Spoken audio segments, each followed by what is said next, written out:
हमारे YouTube channel. आज के इस लेक्चर के अंदर हम देखेंगे एप्लीकेशन ऑफ बायोटेक्नोलॉजी के बारे में हम पढ़ेंगे। देखो, तो इसमें हम इसका सबसे पहले देखें, हम प्लांट लिया हमने, ठीक है। अब प्लांट वेक्टर लिया, उसके अंदर हमने क्या दिया, कोई भी फॉरेन डीएनए जीन है, एलिन जीन है, पैसेंजर जीन या डीएनए है, डिजायर्ड जीन है, और मतलब इनके एक ही बात है, सबको जो भी जीन ऑफ इंटरेस्ट है ये हमारा, और हमने लिया प्लांट लिया। तो हमने क्या किया, ट्रांसजेनिसिस किया या ट्रांसक्रिप्शन किया। तो ट्रांसजेनिक प्लांट जो होता है ना, जेनेटिकली मॉडिफाइड ऑर्गेनिज्म, हम जेनेटिकली मॉडिफाइड ऑर्गेनिज्म या जेनेटिकली मॉडिफाइड कोको बनाने के अंदर काम में आता है, ठीक है। अब हमने क्या लिया, अगर एनिमल के अंदर हम अपना जीन ऑफ इंटरेस्ट डाल दें, ठीक है, तो हम इसे भी हम क्या कहेंगे, ट्रांसजेनिसिस ही कहेंगे, और ट्रांसक्रिप्शन कहते हैं इस प्रोसेस को। और जो प्लांट एनिमल बनेंगे ना, वो कैसे बनने जाएंगे, ट्रांसजेनिक एनिमल बन जाएंगे। और 3 सेक्टर होते हैं इसके अंदर, ठीक है। एक तो होता है एग्रीकल्चर के अंदर जो यूज करें हम, एक होता है मेडिकल के अंदर, एक होता है इंडस्ट्री के अंदर, यानी कि किसको बायोटेक्नोलॉजी के हम यूजेस देखें तो कहाँ पे, एक एग्रीकल्चर में, एक मेडिसिन के अंदर, एक इंडस्ट्रीज के अंदर।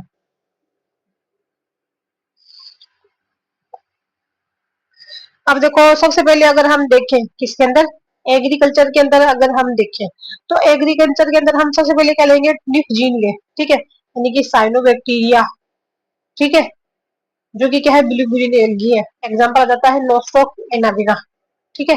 ये क्या है, राइजोबियम लेगुमिनोसी। इनके पास में क्या होता है, हेटेरोसिस्ट होता है। अब हेटेरोसिस्ट के पास में क्या होता है, निप जीन होता है, ठीक है। ये जो निप जीन होते हैं ना, वो किसके अंदर काम में करेंगे, ये नाइट्रोजन फिक्सेशन के अंदर काम में आते हैं, ठीक है। फिर बाद के अंदर हम क्या लेंगे, प्लांट के अंदर निप जीन डाल दे, तो हमारा क्या बनेगा, ट्रांसजेनिक प्लांट बन जाएगा।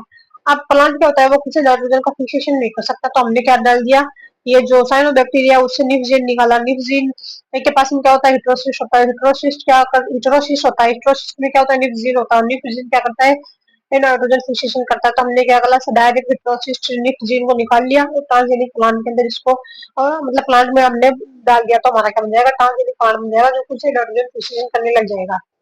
अब सेकंड देखें हम, फंगल रेजिस्टेंट प्लांट जो है फंजाई से रेजिस्टेंट हो। देखो, फंजाई की जो सेल वॉल होती है ना, किसकी मिलकर के बनी होती है, काइटिन की बनी होती है, ठीक है, या फिर सेल्यूलोज की भी बनी होती है। फंजाई के जो स्पोर्ट्स रहते हैं ना, प्लांट माइसीलियम काइटिनेज।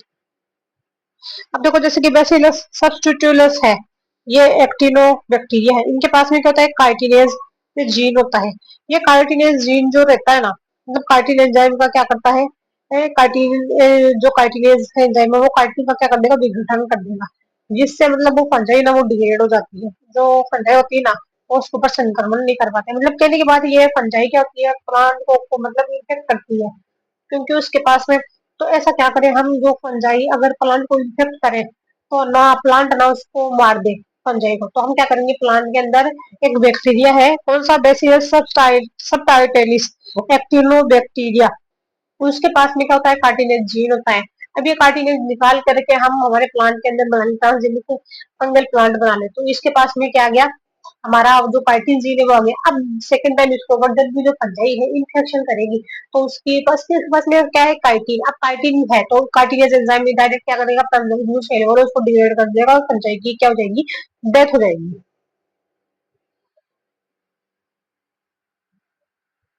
अब देखो, जैसे कि प्लांट है, हमने क्या लिया, जो बैक्टीरिया है सब टाइटिलिस, उससे हमें कार्टिलेज जीन, ट्रांसजीन हमने डाला प्लांट के अंदर, और ये किस मेथड से डाला, जीन गन मेथड से डाला, तो क्या बन जाएगा हमारा, transgenic plant, fungal resistant plant बन गया हमारा, ठीक है। अब इसके पास में क्या होता है, कार्टिलेज एंजाइम होता है, ठीक है।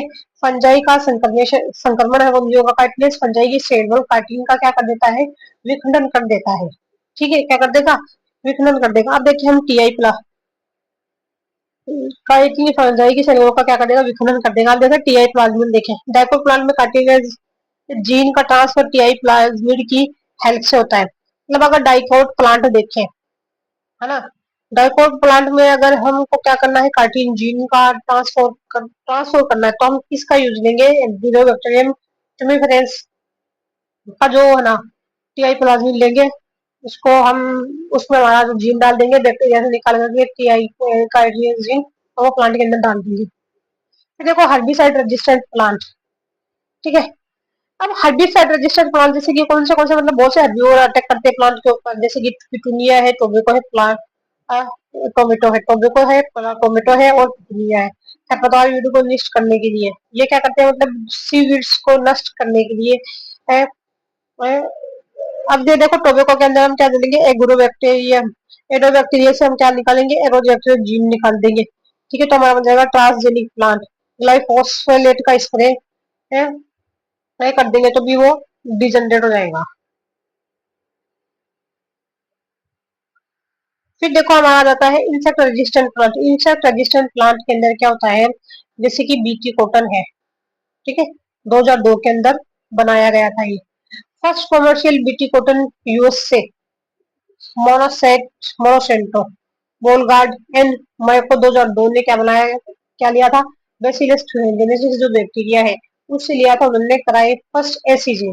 और फर्स्ट कमर्शियल जो कॉटन प्लांट है बीटी कॉटन, वो किस प्लांट से बनाया गया था, यूएसए ने बनाया था, एमएस मोनोसेट बोलगो बोलगड एंड मोयोगड ने 2000 के अंदर बनाया था। उन्होंने क्या किया, बेसिलस thuringiensis बैक्टीरिया बीटी को बीटी वाला, उसे उन्होंने क्या लिया, कराई कराइफा से सीजीन निकाल लिया। अब देखो father of Indian biotech BT cotton कौन है, वो है विजय आत्माराम इंगले है। कौन है, विजय आत्माराम इंगले है। फादर ऑफ बीटी कॉटन कौन है, वो तो है अन्नस बार्ली बार्नियर है। और फर्स्ट ट्रांसजेनिक प्लांट कौन सा बना था, तो वो हमारा बना था, टोबैको बना था। ठीक है, लेकिन अगर हम भारत की बात करें, भारत में फर्स्ट ट्रांसजेनिक प्लांट कौन सा था, तो वो था हमारा बीटी ब्रिंजल था। अब कॉटन के अंदर हमने क्या क्या डाला, बीटी जीन डाल दिया, बैक्टीरिया से लेके कौन से, बेसिलस thuringiensis जो कि कहाँ पे रहता है, सोइल के अंदर रहता है। इसके बाद में क्या होती है, क्राइजीन होती है, हमने इसे ली और कॉटन के अंदर डाल दी, तो हमारा क्या बना बीटी कॉटन। ठीक है, ये क्या है, ट्रांसजेनिक कॉटन है, ये किलर कॉटन है, ये कॉटन बोलवर्म इंसेक्ट टाइप के प्रति क्या हो जाता है, रजिस्टर हो जाता है, क्योंकि बोलवर्म इसको इंसेक्ट इन्फेक्ट करता है और उसके फोटोसिंथेसिस रेट को डिक्रीज कर देता है। और क्या होता है, मतलब इसकी ग्रोथ रिटार्ड हो जाती है, कुल मिला के ये मरीज सा बन जाता है।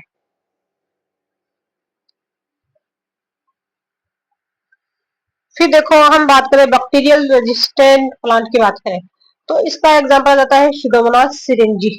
कौन सा है, सुडोमोनास। देखा कि बैक्टीरिया के प्रति हमने रेजिस्टेंट प्लांट बनाए, तो बैक्टीरिया जो सिरिंजी है ना, ये क्या करता है, मतलब क्लोरोफिल को ही खा जाता है प्लांट की, तो लीव्स कैसी हो जाती है, येलो हो जाती है और प्लांट की डेथ हो जाती है।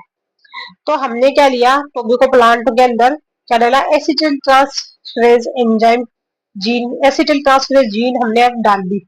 ठीक है, तो हमारा क्या मतलब बन जाएगा, ट्रांसजेनिक टोबैको बन जाएगा। ये क्या है, wild fire disease, wild fire disease. अब एसिटाइल ट्रांसफर एंजाइम नहीं है, एंजाइम सुडोमोनास सिरिंजी की ग्रोथ को क्या कर देता है, रोक देता है। देखो जब भी सुडोमोनास सिरिंजी व्यक्ति प्लांट के ऊपर क्या करता है, मतलब जैसे टोबैको को मतलब पहले क्या होता था, जब ये डेवलप नहीं होता आता था, तो इसका एग्जाम्पल है ना, तो हम देंगे टोबैको प्लांट को। जब टोबैको प्लांट है ना, जैसे कि ये हमारा टोबैको प्लांट है, ठीक है, तो इसको ऊपर क्या करेगा, ये बैक्टीरिया आएगा और इसको वो खा जाएगा, तो बैक्टीरिया, ये जो हमारा प्लांट है वो बैक्टीरिया से क्या हो जाएगा, नष्ट हो जाएगा। तो मतलब साइंटिस्ट वगैरह ने क्या किया, एक जीन लिया, ठीक है। हम नेक्स्ट टाइम क्या करेंगे, ये जो प्लांट है हमारा दूसरा विटिकोटर है, ये तो कुछ साइंटिस्ट है उन्होंने क्या लिया, ये एसिटिल ट्रांसफेज जीन लिया और ये हमारे प्लांट के अंदर उन्होंने इंसर्ट कर दिया। तो अब ये इसके पास क्या है, क्या क्या हथियार आ गया इसके पास, इसके पास आ गया एसिटिल ट्रांसफेरेज एंजाइम। अब नेक्स्ट टाइम इसके ऊपर जब ये बैक्टीरिया सुडोमोनास सिरिंजी अटैक करेगा, तो ये अपना हथियार निकालेगा, कौन सा है, एसिटिल ट्रांसफेरेज एंजाइम, और उसकी क्या कर देगा, डेथ कर देगा। ठीक है, फिर देखिए हम ट्रांसजेनिक का नेपस, ठीक है, ये क्या है, ब्लड क्लॉट थ्रोम्बोसिस, थ्रोम्बस में क्या करता है, ब्लड क्लॉट थ्रोम्बस करता है। अब देखो लीच, लीच क्या है, हिडुरिया, ये लीच जो है हमारा हिडुरिया है, इसके सलाइवरी ग्लैंड के अंदर क्या होता है, हिरुडिन, हिरुडिन जीन प्रेजेंट होता है। ठीक है, हिरुडिन, हिरुडिन जो जीन है वो क्या बताएगा, हिरुडिन प्रोटीन है, ये एंटीकोगुलेंट है, यह क्या करेगी, ब्लड क्लॉटिंग को रोकती है। ठीक है, मतलब हमको ब्लड क्लॉटिंग को रोकना है, हमारा मतलब ब्लड के कोई भी इंसान है, अगर कुछ भी कोई भी एनिमल है उसके अंदर क्या हो रहा है, ब्लड की क्लॉटिंग हो रही है। तो थ्रोम्बोसिस बन जाएगा, क्लॉट हो जाएगा, तो मतलब उसके बनने के चांसेस रहते हैं। मतलब तो हम क्या करें, उसको खून को पतला करने के लिए उसमें ऐसा डालें जिससे हम क्या करें, उसको सर्वाइव करवा सके। तो हमने क्या लिया, लीच लिया। ये जो लीच है ना, लीच के पास क्यों लिया हमने, क्योंकि लीच की सलाइवा ग्लैंड के अंदर ना एक जीन पड़ा रहता है, उस जीन का नाम है हिरुडिन जीन। ये हिरुडिन प्रोटीन बनाता है। ये हिरुडिन जो है ना, मतलब एंटीकोगुलेंट, ये दुश्मन होता है ब्लड को क्लोट करने वाले फैक्टर का, उनको क्या कर देता है, नष्ट कर देता है। तो प्लांट क्या रहता है हमारा, पतला, जो मतलब खून जो रहेगा वो पतला रहेगा।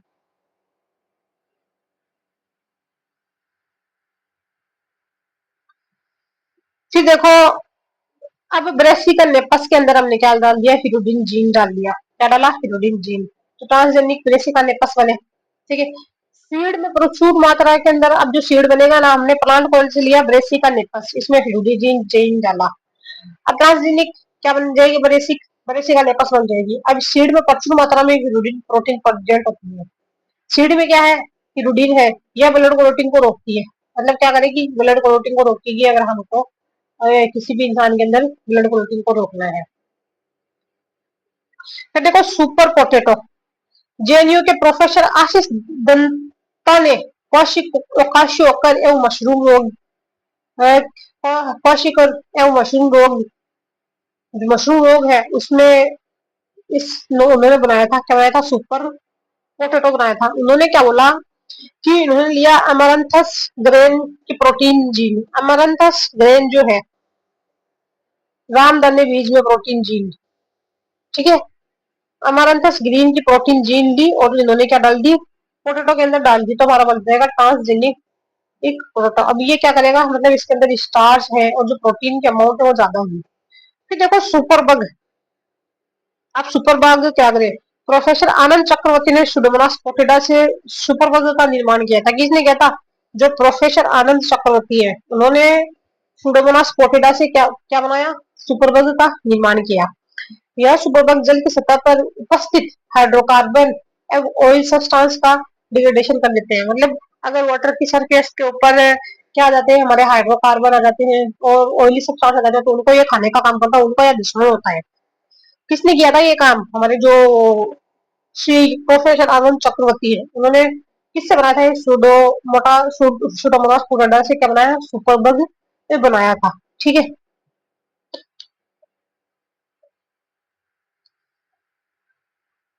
फिर देखो हमारा आ जाता है आरएनए इंटरफेरेंस या आरएनए साइलेंसिंग टेक्निक। ये अगर देखें हम, क्या है आरएनए इंटरफेरेंस या आरएनए साइलेंसिंग टेक्निक। अब इसमें क्या होता है, टेम्पलेट स्ट्रैंड जो होता है, एंटीसेंस स्ट्रैंड होता है। ठीक है। और ये है हमारा डबल स्टैंडर्ड डीएनए। इसके पास में क्या होता है, जो ये तो है हमारा टेम्पलेट स्ट्रैंड या एंटीसेंस स्ट्रैंड। और टेम्पलेट टेम्पलेट है और एंटीसेंस स्टैंड है। नीचे वाला है सेंस है और नॉन टेम्पलेट स्टैंड है। अब अगर हम बात करें जो 5 प्राइम और 3 प्राइम एंड है, उसका हमने क्या लिया, सेंस एमआरएनए बनाया और दूसरी तरफ है एंटीसेंस आरएनए। ठीक है। इन दोनों को हम जोड़ दे, क्या जोड़ दे, तो आरएनए आई टेक्निक बन जाएगी। क्या बनेगी, 5 prime 3 prime antisense RNA sense RNA के एक्सप्रेशन को रोक देता है। इसमें क्या होगा, जो एंटीसेंस आरएनए रहता है ना, वो सेंस आरएनए का जो एक्सप्रेशन रहता है ना, उसको रोक देगा। देखो अब आरएनए इंटरफेरेंस के अंदर क्या रहता है कि कोई एमआरएनए आधे से ज्यादा अपना काम नहीं करे, प्रोटीन नहीं बनाए, तो उसको क्या करेंगे, जैसे जो सेंस करेगा ना, तो उसको हम उसका सेंस एंटीसेंस से रोक दिया। एंटीसेंस वाला क्या है, उसका दुश्मन है, उसका मतलब हाथ पकड़ के बैठा रहता है। जब भी जो सेंस वाला बोलेगा कि मैं अपना खाना काम करूंगा, तो ये बोलेगा कि चुप रहे, मैं तुझे तेरा काम नहीं करना दूंगा। तो ये कहाँ यूज होता है, देखो वोम रेजिस्टेंट में प्लांट के अंदर यूज होगा, फ्लेवर सेवर पोटैटो के अंदर इसका यूज होगा।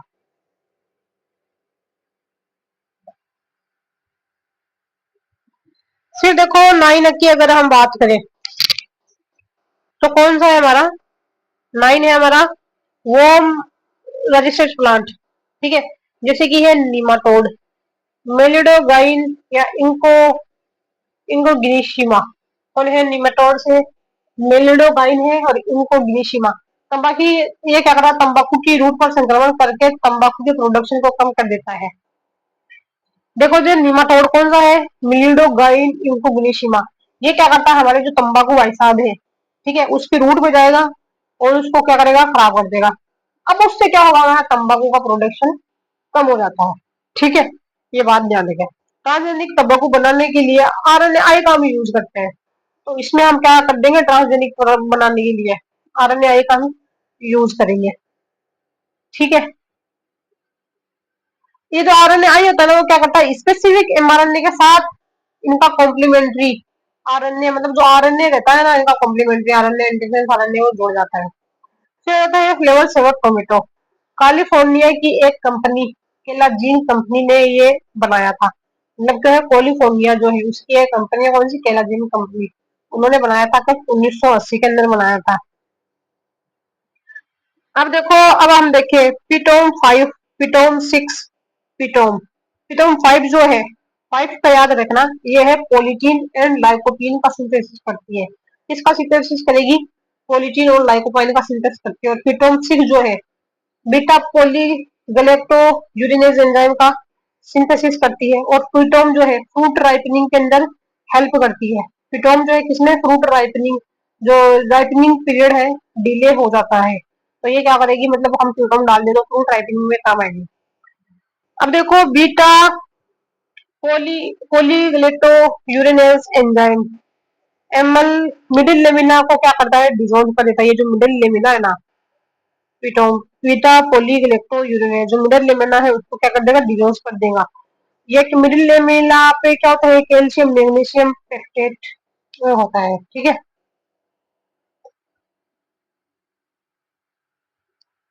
फिर देखो गोल्डन राइस की अगर हम बात करें, तो है हमारा इंगो पोटाइल, गोल्डन राइस, इंगो पोटाइलस एंड पीटर पेयन ने जुलाई 2000, पीटर पेन ने गोल्डन राइस बनाया था कब, जुलाई 2021 में।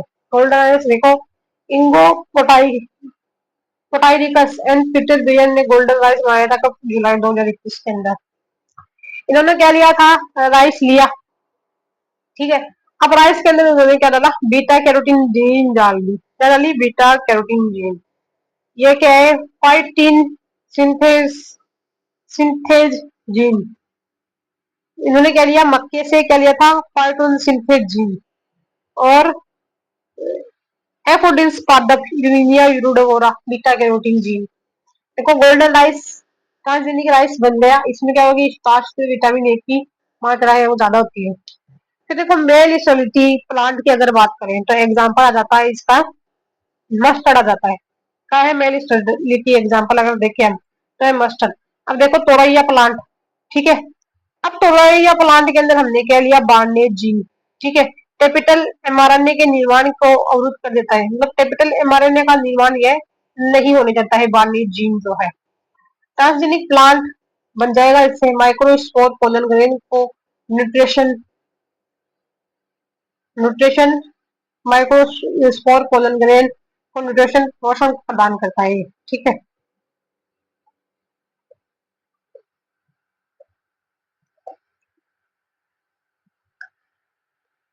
फिर देखो अब आ जाता है नेक्स्ट मेडिसिनल यूज। अगर हम देखें, हमने पहले देख लिया था कौन सा, एग्रीकल्चर। अब देखें मेडिसिनल यूज। अब देखो Humulin gene, human insulin, recombinant DNA technology, insulin, human insulin जो है, insulin recombinant DNA technology, insulin gene की क्लोनिंग जो है इकलाई में होती है। ये क्या है, फर्स्ट जेनेटिकली इंजीनियर्ड मेडिसिन है। ठीक है, फर्स्ट जेनेटिकली क्या है, फर्स्ट जेनेटिकली इंजीनियर्ड मेडिसिन है। फिर देखो 1983 में अमेरिका कंपनी इली लिली, कौन सी है, 1983 के अंदर अमेरिका की एक कंपनी इली लिली ने इकोलाई सेल में इंसुलिन जीन की क्लोनिंग कर ह्यूमन तैयार किया। मतलब उन्होंने क्या बोला, इली लिली कंपनी है, उन्होंने क्या क्या किया, इकोलाई की सेल ली, उसमें उसने क्या डाल दिया, इंसुलिन जीन डाल दिया। और इंसुलिन इसके लिए, मतलब किसके लिए ये बनाया, ह्यूमुलिन तैयार किया, इसके लिए उन्होंने ह्यूमुलिन तैयार किया। देखो अमेरिका की एक कंपनी है कौन सी, 1983 के अंदर इली लिली, उन्होंने इकोलाई सेल के अंदर इंसुलिन जीन की क्लोनिंग करके क्या बनाया था, ह्यूमुलिन जीन बनाया। अब ह्यूमुलिन जीन का जो यूज है वो किसमें किया जाता है, डायबिटीज का जो पेशेंट है उसका ट्रीटमेंट करने में किया जाता है।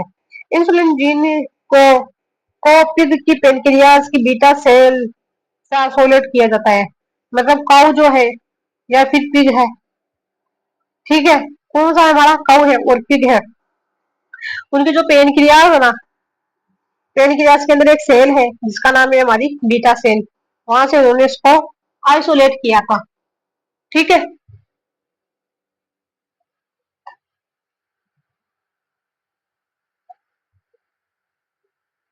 अब देखो हम देखे ह्यूमन प्रो इंसुलिन जो होती है ना, ठीक है, उसके पास में क्या होते हैं 86 अमाइनो एसिड होते हैं। हाँ, ह्यूमन प्रो इंसुलिन उसके पास में कितने हैं 86 अमाइनो एसिड है। अब इसके पास में तीन चेन होती है, ए चेन, बी चेन और सी चेन। ए जो चेन है उसके पास में होते हैं 31 अमाइनो एसिड, और जो बी चेन होती है ना बीटा चेन, उसके पास में होते हैं 30 अमाइनो एसिड। ए के पास में कितने हैं 21, बी के पास में कितने होते हैं 30, और सी के पास में कितने होते हैं 35। अब क्या होगा, हम सी चेन को अलग कर देंगे, ठीक है। सी चेन जो कि कितनी होती है 35 अमाइनो एसिड की होती है। अब तो क्या होगा हमारा, हम क्या कर देंगे इससे तो ए चेन और बी चेन को आपस में हम डाइसल्फाइड बॉन्ड से जोड़ देते हैं। ए चेन के पास में कितने हैं हमारे 21 अमाइनो एसिड है, ठीक है। बी चेन के पास में देखें तो कितने हैं 30 अमाइनो एसिड है। टोटल कितने हो जाते हैं 51 अमाइनो एसिड हो जाते हैं। अब इंसुलिन जब ज्यादा होगा, तो ये इंसुलिन ज्यादा है तो क्या होगा, ब्लड ग्लूकोज कम हो जाएगा, तो क्या है कि ग्लाइकोजिनेसिस की प्रोसेस होगी, ग्लाइकोजिनेसिस होगा, तो क्या होगा ग्लाइकोजिनोलाइसिस, जिनोलाइसिस जो है कम हो जाएगा, और ग्लूकोनियोजेनेसिस भी कम हो जाएगा। अब मतलब देखो इंसुलिन की अमाउंट ज्यादा है तो ब्लड ग्लूकोज क्या हो जाएगा, लो हो जाएगा, ब्लड ग्लूकोज लो हुआ तो ग्लाइकोजिनेसिस ज्यादा होगा और जिनोलाइसिस कम होगा और नियोजेनेसिस भी कम होगा। अब देखो दूसरा यूज देखिए, यूरोकाइनेज। यूरोकाइनेज जो है ना वो क्या करता है, हमारा जो ब्लड क्लोटिंग है ना उसको ये रोकने का काम करता है। कौन करता है, यूरोकाइनेज काम करता है। इसकी जीन की क्लोनिंग ई कोलाई में की गई थी। कहाँ की गई थी, ई कोलाई जो है उसके अंदर इसकी क्लोनिंग की गई थी। थ्रोम्बस को डिजोल्व किया था उन्होंने। मतलब ये जो यूरोकाइनेज जीन है ये ब्लड क्लोटिंग को क्या कर देता है, रोकता है। और या मतलब इसकी क्लोनिंग कहाँ गई, यूरोकाइनेज जीन के ई कोलाई के अंदर की गई थी। ये क्या करता है, थ्रोम्बस को रोक देता है। फिर देखो प्रोटोपाइन देखे हम, प्रोटोपाइन इसकी जीन की क्लोनिंग भी कहाँ की गई थी, ई कोलाई में की गई थी प्रोटोपाइन की। ये क्या करता है, मतलब बोनेपन का इलाज करता है। प्रोटोपाइन जो है वो बोनेपन का इलाज करता है डॉग चीजों का। फिर देखे हम सुपर माउस देखे, mouse plus H G H, human growth hormone जो है माउस है, और क्या है हमारा ह्यूमन ग्रोथ हार्मोन है। यह क्या करता है, सुपर माउस बनाते हैं इससे। माउस से क्या लेंगे हम, ह्यूमन ग्रोथ हार्मोन ले लेंगे तो क्या बन जाएगा, हमारा सुपर माउस बन जाएगा। फिर जाता है knockout of mouse, knockout of mouse.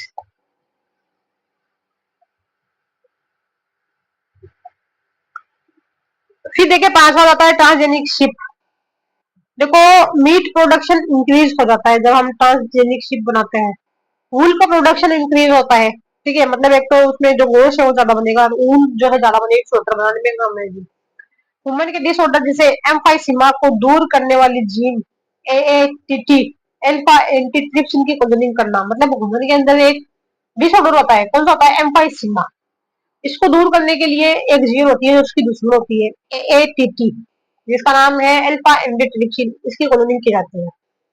फिर देखो जो शिप है उसके अंदर हम क्या डालेंगे, एएटीटी डाल देंगे, ठीक है। तो उसके पास में क्या आएगा, अल्फा एंटीट्रिप्सिन आ जाएगा। अब ट्रांसजेनिक शिप है, इसके पास में क्या है, अल्फा टीटी जीन है, अल्फा एंटीट्रिप्सिन जीन है, या एएटीटी प्रोटीन बनाएगा। ये जो किसमें काम आएगा, एम्फाइसीमा के रोग में काम आएगा। तो शिप के अंदर recombinant foreign gene tissue sealant.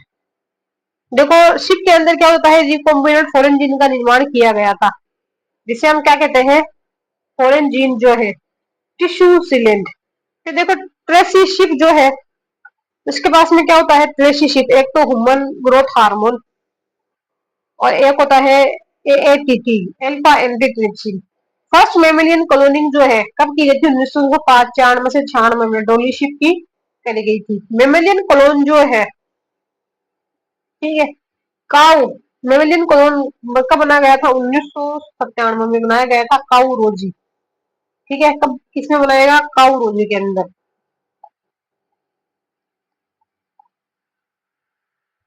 फिर देखो हम बात करें ट्रांसजेनिक फिश की, अगर बात करें, फिश जो होता ही ना, जेब्रा फिश, ठीक है, कौन सी है? Zebra fish. ट्रांसजेनिक फिश हम बना रहे हैं, तो उसमें हमने क्या डाला? जीएफपी डाला, green fluorescent protein, fluorescent gene, और ये लिया था हमने ऑयलिया जेलीफिश से लिया था। ये क्या है? हमारी ग्लो फिश है, ट्रांसजेनिक फिश है। अब फिश में हम क्या डाल दें? ये ग्रीन फ्लोरोसेंट प्रोटीन डाल दे, जीएफपी डाल दे, तो क्या बन जाएगी? हमारी ट्रांसजेनिक फिश बन जाएगी। अब फिश जो है सालमोन जो है, उसके अंदर एंटी फ्रीजिंग जीन डाल दे। कौन सी? एंटी फ्रीजिंग जीन, जो कि एंटी फ्रीज प्रोटीन बनाएगी।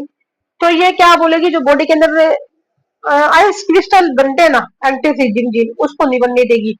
ठीक है, तो ये हमारी ट्रांसजेनिक फिश के पास में क्या होता है? मतलब एंटी सारी ट्रांसजेनिक फिश ही बन रही है। ठीक है, तो फिश के अंदर हमने क्या डाला? एंटी फ्रीजिंग जीन डाला। कौन सी फिश है? सालमोन के अंदर। अब पहले क्या होती थी, मतलब ये ना, इसके पास में मतलब जब भी ये ठंड में जाती थी, तो उसमें मतलब इसकी बॉडी के अंदर आइस जल जाती थी, तो ये मर जाती थी। तो जो साइंटिस्ट है, उन्होंने क्या करा कि इसको जिंदा रखने के लिए हम इसके अंदर एक ऐसी चीज डाल देते हैं जिससे इसकी बॉडी के अंदर आइस क्रिस्टल नहीं बने। तो उसने इसको एक हथियार दिया, उस हथियार का नाम है एंटी फ्रीजिंग प्रोटीन। अब जब भी ये मतलब ठंड में जाएगी, जैसे बर्फ बनेगी, तो उसको ये तोड़ने का, पिघलाने का काम करने लग जाएगी।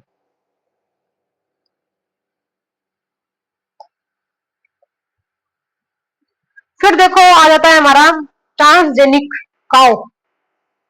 ठीक है, अब काउ के अंदर क्या डाला हमने? मतलब पहले क्या हो रही थी? काउ जो है ना, मतलब एक ये गाय थी ना, वो कम दूध दे रही थी। तो साइंटिस्ट ने बोले इसके अंदर क्या करें कि ये दूध ज्यादा डाले। तो उन्होंने क्या करा? ह्यूमन का जीन लिया। कौन सा? Lacto albumin gene, alpha lacto albumin gene, ये डाल दिया। ठीक है, ह्यूमन से लेकर के। अब इसका क्या, ह्यूमन ने इसका साथ दिया, इसके पास में क्या है? ह्यूमन लेक्टो एल्ब्यूमिन जीन है। अब क्या करेगी? जो ये काउ है, वो ज्यादा मिल्क का प्रोडक्शन करेगी। ठीक है, 2.4 ग्राम मिल्क का लेक्टोप्रोटीन पर लीटर। देखो अब काउ के अंदर एक दूसरी जीन उन्होंने डाला, वो बोवाइन सोमेटोट्रोपिन। कौन सी है? Bovine somatotropin gene. ये कभी क्या होती है? ट्रांसजेनिक पोटेटो, ट्रांसजेनिक कोई गाय बनती है इससे।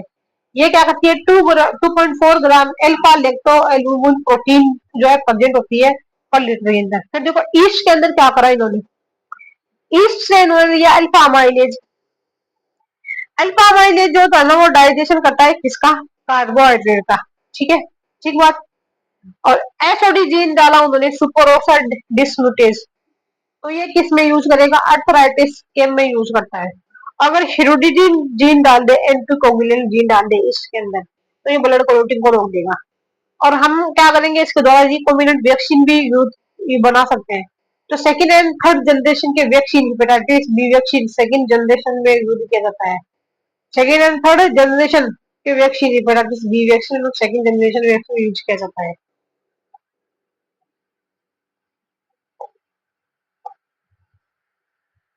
फिर देखो आ जाती है हमारी कौन सी? Transgenic rebate. देखिए हम अब ट्रांसजेनिक रेबिट जो है, अगर हम उसमें एच जी डाल दे, हार्मोन ग्रोथ हार्मोन डाल दे, तो उसके अंदर क्या करेगा? मीट का प्रोडक्शन बढ़ जाता है। अगर उसके अंदर हम AAT डाल दे, अल्फा एंटीट्रिप्सिन डाल दे, तो ये क्या, आठ किसका निर्माण में आती है? ये एम्फाइसीमा का ट्रीटमेंट करने में काम आती है। फिर आ जाता है अगर हम इसके अंदर इंटरल्यूकिन्स डाल दे, क्या डाले? इंटरल्यूकिन डाल दे, तो ये किसका काम करेगी? बी लिम्फोसाइट के परिपक्वन में ये काम करती है। फिर अगर हम इसमें डाल दें प्लाज्मिनो एक्टिवेटर प्रोटीन डाल दें, कौन सा डाल दें? प्लाज्मिनो एक्टिवेटर प्रोटीन। ये क्या करती है? ब्लड क्लोटिंग के अंदर हेल्प करती है। कौन सी? प्लाज्मिनो एक्टिवेटर प्रोटीन, ब्लड क्लोटिंग में काम आती है। फिर आ जाती है हमारा ट्रांसजेनिक मंकी। ठीक है, ट्रांसजेनिक मंकी बनाने के लिए इसमें उन्होंने लिया जो जेलीफिश है, उससे उन्होंने लिया ग्रीन फ्लोरोसेंट प्रोटीन ली थी। Only green fluorescent protein, GFP जी लिया, तो क्या बन गया हमारा, वो मंकी बन गया। ठीक है, किसे लिया, ओरेलिया जेनिस से लिया। ठीक है, क्या, जीएफपी प्रोटीन जो कि ग्रीन फ्लोरोसेंट प्रोटीन है। फिर देखो रीसस के अंदर अगर हम मंकी जो है उसमें जीएफपी डाल दे, तो ये बनाएगा ट्रांसजेनिक रीसस मंकी, एनडी।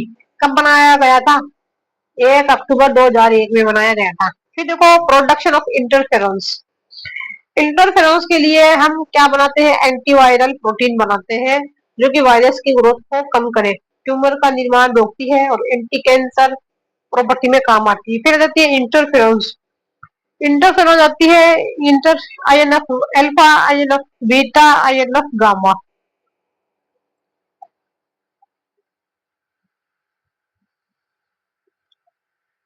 फिर देखो आ जाती है antibiotics, micro organism, bacteria, fungi, chemical substance का क्या करते हैं, सिक्रेशन करते हैं, कौन कौन बैक्टीरिया फंजाई है, तो जो कि क्या करते हैं, दूसरे माइक्रो ऑर्गेनिज्म की, जो माइक्रो ऑर्गेनिज्म पैथोजन की ग्रोथ को क्या है, वो रोक देते हैं। ठीक है, अब वो जो वॉक्समैन है, स्ट्रेप्टोमाइसिन की उन्होंने खोज की थी, किसने की, स्ट्रेप्टोमाइसिन, वॉक्समैन ने की थी। ठीक है, बैक्टीरिया से आइसोलेट किया था उन्होंने स्ट्रेप्टोमाइसिन को। अब अलेक्जेंडर फ्लेमिंग है, ठीक है, उनको क्या मिला था, नोबेल प्राइज मिला था, किसके लिए, पेनिसिलियम नोटेटम उन्होंने लिया था। कहाँ से लिया, फंजाई से लिया, जो कि क्या करती है, पेनिसिलिन का निर्माण करती है। ठीक है, इथ्रोमाइसिन, अजिथ्रोमाइसिन, पेनिसिलिन के पास क्या होती है, क्राइसोजीन, पेनिसिलिन पेनिसिलियम के पास में क्राइसोजीन, जो कि पेनिसिलिन अधिक मात्रा में बनती है। फिर देखो बैक्टीरिया की अगर हम बात करें और उनसे एंटीबायोटिक देखें, देखो स्ट्रेप्टोमाइसिस ग्लिसियस देखें तो उससे स्ट्रेप्टोमाइसिन प्राप्त होगी। अगर बेनिजूली से देखें, ठीक है, तो वो बनाता है क्लोरोमाइसिन बनाता है, और टेक्सास से देखें तो वो क्या बनाती है, टेट्रासाइक्लिन बनाती है। इरिथ्रोमाइसिस देखें तो वो क्या बनाएगी, इरिथ्रोमाइसिन बनाएगी। ठीक है, बेनिजूली बनाएगी क्लोरोमाइसिन, क्लोरोमाइसिटिन, और ग्लिसियस बनाएगी स्ट्रेप्टोमाइसिन, टेक्सास बनाएगी टेट्रासाइक्लिन, इरिथ्रोमाइसिस बनाएगी इरिथ्रोमाइसिन बनाएगी। ठीक है, अब आ जाती है हमारी न्यू टॉपिक, जीन थेरेपी। ठीक है, देखो जो फादर ऑफ जीन थेरेपी ना वो कौन है, F.W. एंडरसन। यह इंपॉर्टेंट चीज है, कौन है, F.W. एंडरसन। 14 सितंबर 1990 को उन्होंने 4 साल की लड़की अस्थनी अस्थनी डेजिलवा एडीए जीन, एडिनोसिन डियामिनेज जीन की उन्होंने उसमें सीक्वेंसिंग मतलब कुछ डाला था उसके अंदर। 3 मार्च 1972, साल्क इंस्टीट्यूट, कब, 3 March 1972, Salk institute treatment of genetic disorder, Bharat में 4 June 2021, TMH IIT Bombay, ART cell therapy, कौन सी है, ART cell therapy, non functional gene के स्थान पर फंक्शनल जीन को इनकॉर्पोरेट करना। मतलब इनके अंदर क्या हो गया था, मतलब ये जो लड़की थी अस्थनी, उसके अंदर मतलब 14 सितंबर 1990 को उसके अंदर एडीए जीन या इन फंक्शनल नॉन फंक्शनल था, तो उसमें एडीए जीन डाला गया। और जो साल की इंस्टीट्यूट है, और 3 मार्च 1972 के अंदर उन्होंने क्या करा था, जेनेटिक डिसऑर्डर का इलाज करा था। और भारत में 4 जून 2021 को टीएमएच आईआईटी बॉम्बे ने क्या बनाया, एआर टी सेल थेरेपी बनाई। नॉन फंक्शनल के साथ फंक्शनल जीन का क्या हो जाता है, इसमें इनकॉर्पोरेट होता है।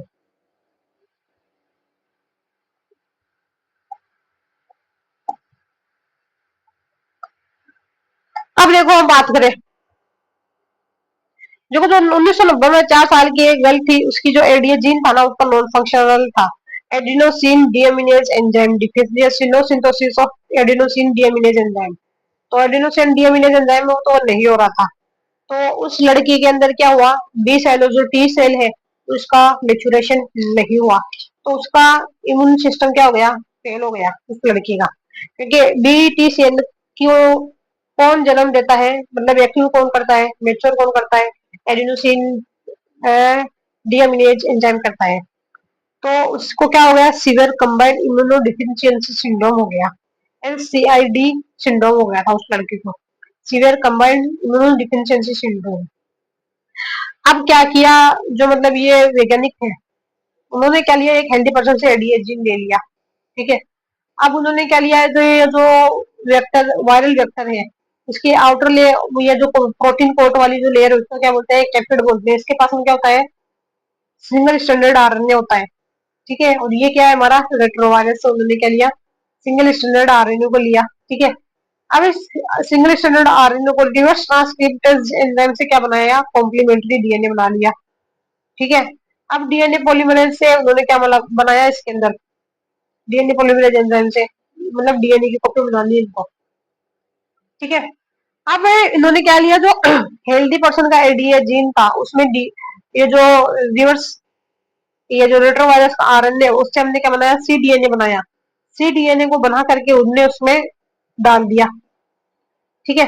अब ये जो ना, मतलब ये जो हमारा डिजायर्ड जीन बना था, जैसे हमने एडीए जीन कहाँ से निकाला, हुम से निकाला, और रेट्रोवायरस से सिंगल स्टैंडर्ड आरएनए लिया पहले, फिर उससे सी डीएनए बनाया रिवर्स ट्रांसक्रिप्टेज से, फिर इसका डीएनए पॉलीमरेज से हमने डबल सिंगल स्टैंडर्ड डीएनए को डबल स्टैंडर्ड डीएनए बनाया, फिर इसको इंसर्ट किया हमने किसके साथ में, एडीए जीन के साथ में इंसर्ट कर दिया। अब हमने क्या करा, जो हमारी 4 साल की लड़की थी जिसके अंदर एडीए जीन नॉन फंक्शनल थी, अब तो उसके अंदर क्या हुआ, adenosine deaminase enzyme BOT cell का मेचुरेशन होने लग गया, तो उससे उससे उसका किसका ट्रीटमेंट हो गया, एससीआईडी का ट्रीटमेंट हो गया, ठीक है। फिर देखो, आ जाती है हमारी सी डीएनए लाइब्रेरी। क्या आती है, c DNA library, DNA split gene. DNA split gene कौन से होते हैं, एक तो होता है एक्सोन, एक्सोन जीन, जो कि कोडिंग सीक्वेंस होते हैं। Take participate in protein synthesis, किसमें भाग लेते हैं, प्रोटीन सिंथेसिस के अंदर वो भाग लेते हैं। फिर आ जाते हैं हमारे इंट्रॉन जीन। कौन से आ जाते हैं, इंट्रॉन जीन, जो कि होते हैं हमारे नॉन कोडिंग सीक्वेंस होते हैं, इंटर इंटरवीनिंग सीक्वेंस होते हैं, नॉन कोडिंग सीक्वेंस है और इंटरवीनिंग सीक्वेंस है, और वो प्रोटीन सिंथेसिस में भाग नहीं लेते हैं। अब डीएनए ट्रांसक्रिप्शन होता है ना, तो क्या होता है, एचएनआरएनए बनता है, और ये एचएनआरएनए होता है ना, हेटेरोजेनस न्यूक्लियर विसंवांगी केंद्रीय आरएनए। इसके अंदर क्या होते हैं, हमारे एक्सोन होते हैं, जो कि कोडिंग सीक्वेंस होता है, जो कि क्या करता है, प्रोटीन सिंथेसिस में काम आता है और ट्रांसलेशन में हेल्प करता है, ठीक है। अब इंट्रोन जो होता है ना, नॉन कोडिंग होता है, जो प्रोटीन सिंथेसिस में कोई भाग नहीं लेता है, ठीक है। फिर देखो, जो डीएनए ट्रांसक्रिप्शन होता है, ठीक है, डीएनए ट्रांसक्रिप्शन हुआ, तो आरएनए पॉलीमरेज ने क्या, डीएनए से क्या बना दिया, एचएनआरएनए बना दिया। अब एचएनआरएनए को हम क्या करेंगे, आरएनए प्रोसेसिंग करेंगे, आरएनए स्प्लाइसिंग करेंगे, तो उसमें क्या कर देंगे, इंट्रोन्स का रिमूवल हो जाएगा एचएनआरएनए से, तो हमारा क्या क्या बनेगा, एमआरएनए बनेगा। एमआरएनए के अंदर सिर्फ क्या होता है, केवल एक्सॉन होते हैं और केवल कोडिंग सीक्वेंस होता है, ठीक है, मतलब जो इंट्रॉन्स होते हैं वो नहीं होता है। अब एमआरएनए क्या करता है, ट्रांसलेशन करता है, ट्रांसलेशन से क्या बन जाती है, हमारी प्रोटीन बन जाती है। अब एमआरएनए में क्या है, हमारे केवल एक्सॉन्स है, तो हमने हमने क्या किया, इसको रिवर्स ट्रांसक्रिप्टेज एंजाइम से, क्या है, रिवर्स ट्रांसक्रिप्टेज एंजाइम से आरएनए डिपेंडेंट डीएनए पॉलीमरेज होता है। क्या होता है, आरएनए डिपेंडेंट डीएनए पॉलीमरेज होता है ये टेमिन एंड बाल्टीमोर ने दिया था। रिवर्स ट्रांसक्रिप्टेज एंजाइम की डिस्कवरी किसने की थी, टेमिन और बाल्टीमोर ने की थी। और इसमें सी डीएनए जो बना हमारा कॉम्प्लीमेंट्री डीएनए बना, उसके पास में क्या है, सिर्फ और सिर्फ एक्सोन जीन्स होते हैं, क्योंकि हम एमआरएनए से बना रहे हैं, तो एमआरएनए के अंदर तो कोडिंग एक्सोन वो इंट्रोन्स है ही नहीं, सिर्फ हमारा क्या है, एक्सोन्स है। तो अब जो सीडीएनए बना, इसके पास में क्या है, एक्सोन है। अब पीसीआर से हम क्या बना लेंगे, हमारी सीडीएनए की कॉपी बना लेंगे, ठीक है, सीडीएनए की लाइब्रेरी बना लेंगे। अब ये देखो डीएनए, हमारा डीएनए डिपेंडेंट डीएनए पॉलीमरेज, ये डीएनए बन जाएगा इससे, ठीक है। अब डीएनए से हम क्या बना ले, आरएनए बना ले, तो हम इसके लिए कौन सा एंजाइम दे दे, DNA dependent RNA polymerase, DNA dependent RNA polymerase. अब आरएनए से हम वापस क्या बना दे, डीएनए बना दे, तो हम बोलेंगे आरएनए डिपेंडेंट डीएनए पॉलीमरेज, ठीक है। ये सबस्ट्रेट है, ये प्रोडक्ट बन जाएगा, अगर डीएनए डिपेंडेंट, डीएनए से डीएनए बनाए तो डीएनए पॉलीमरेज दे देंगे हम। डीएनए से हम आरएनए बनाए तो डीएनए हमारा क्या है, स्ट्रक्चरल प्रोडक्ट क्या है हमारा, आरएनए। तो हम जाएंगे RNA dependent RNA DNA dependent RNA को लेंगे, आरएनए से हम वापिस डीएनए बनाए तो हम इसको दे देंगे race transcriptase RNA dependent DNA polymerase. ठीक है,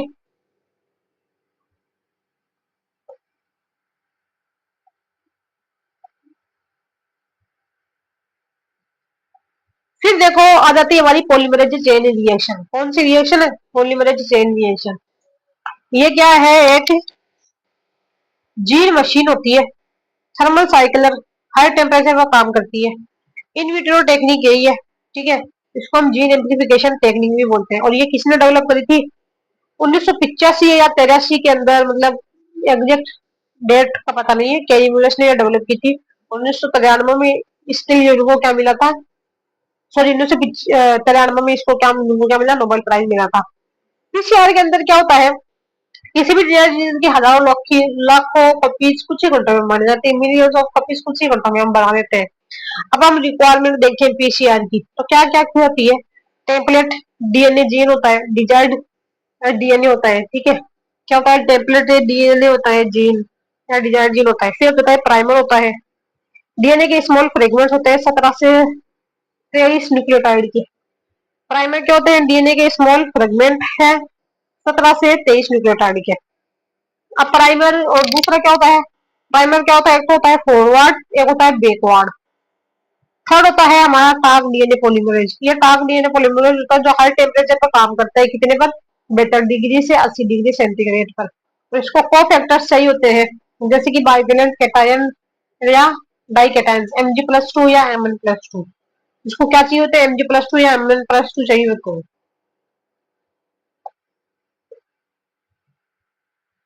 फिर देखो चौथी क्या चीज चाहिए होती है?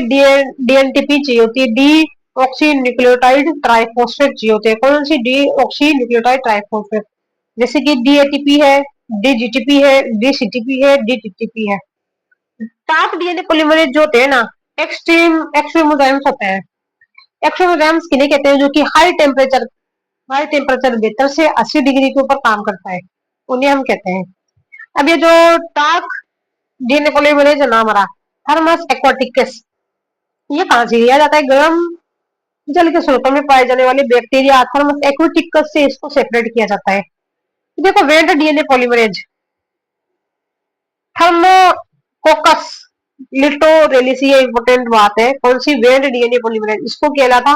कहां से लिया? थर्मोकोकस लिटोरेलिस से इसको सेपरेट किया। फिर पीएफयू डीएनए पॉलीमरेज, फूफू डीएनए पॉलीमरेज, तो इसको लिया गया पायरोकोकस फ्यूरोसिस से लिया गया। ये इतने मतलब तीन एंजाइम है। कौन से? डीएनटीपी चाहिए हमको, टार्क डीएनए पॉलीमरेज है जिसको हम लेते हैं थर्मस एक्वाटिकस से, वेन डीएनए पॉलीमरेज है जिसको हम लेते हैं थर्मोकोकस लिटोरेलिस से लेते हैं, फूफू डीएनए पॉलीमरेज है जिसको हम पायरोकोकस फ्यूरोसिस से लेते हैं। फिर अगर स्टेप ऑफ पीसीआर की बात करें तो सबसे पहले होता है डीनेचुरेशन। डीनेचुरेशन कितने से कितने डिग्री पे होता है? 94 डिग्री टेम्परेचर पे हो जाता है, 94 डिग्री सेंटीग्रेड हम करेंगे। कितने से कितनी देर के लिए? 30 से 120 सेकंड। ठीक है, यानी कि आधी मिनट से लेके 2 मिनट तक। तो आता है एनिलिंग। एनिलिंग में हम टेम्परेचर कितना कर देते हैं? कितनी देर कर देते हैं? 52 से 55 डिग्री सेंटीग्रेड। कितनी देर के लिए करते हैं? 50 से 60 डिग्री सेंटीग्रेड करते हैं। ठीक है, और कितनी देर के लिए? 20 से 40 सेकंड के लिए हम टैंक करते हैं। ठीक है, फिर देखो एक्सटेंशन या इलोंगेशन देखते हैं। तो टार्क डीएनए पॉलीमरेज हम देते हैं इसके अंदर, ये कितने पर? 72 से 75 डिग्री सेंटीग्रेड पर काम करता है।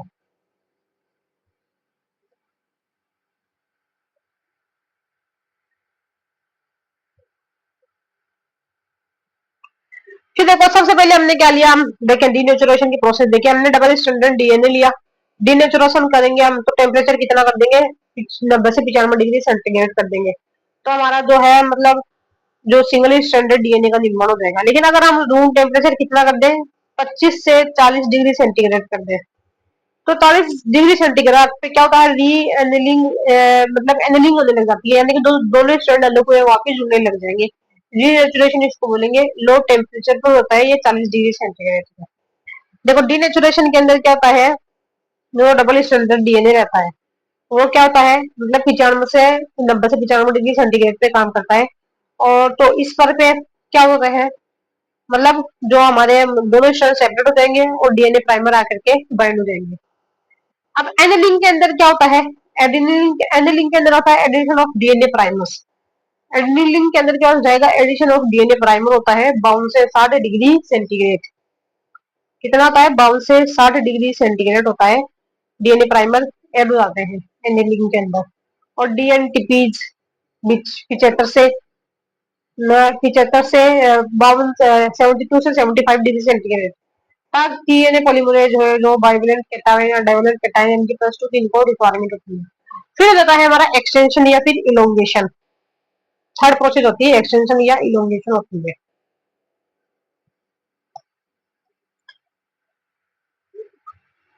अब देखो डिजायर्ड डिजाइन ऑफ प्राइमर देखें हम, तो डीएनए प्राइमर जो होते हैं ना, वो कितने होते हैं, 17 से 23 न्यूक्लियोटाइड का होता है। कितना होता है, 17 से 23 न्यूक्लियोटाइड होता है। मेल्टिंग टेम्परेचर कितना होता है इनका, टीएम जो है मेल्टिंग टेम्परेचर वो होता है 50 से 65 डिग्री सेंटीग्रेड होता है। ठीक है, मेल्टिंग टेम्परेचर कितना होता है, 50 से 65 डिग्री सेंटीग्रेड होता है। जीसी कंटेंट है ना, वो कितना होता है इनके पास में, हाई होता है, 40 से 60% होता है। और एटी कितना होता है, लो होता है, जीसी कंटेंट ज्यादा होता है। ठीक है,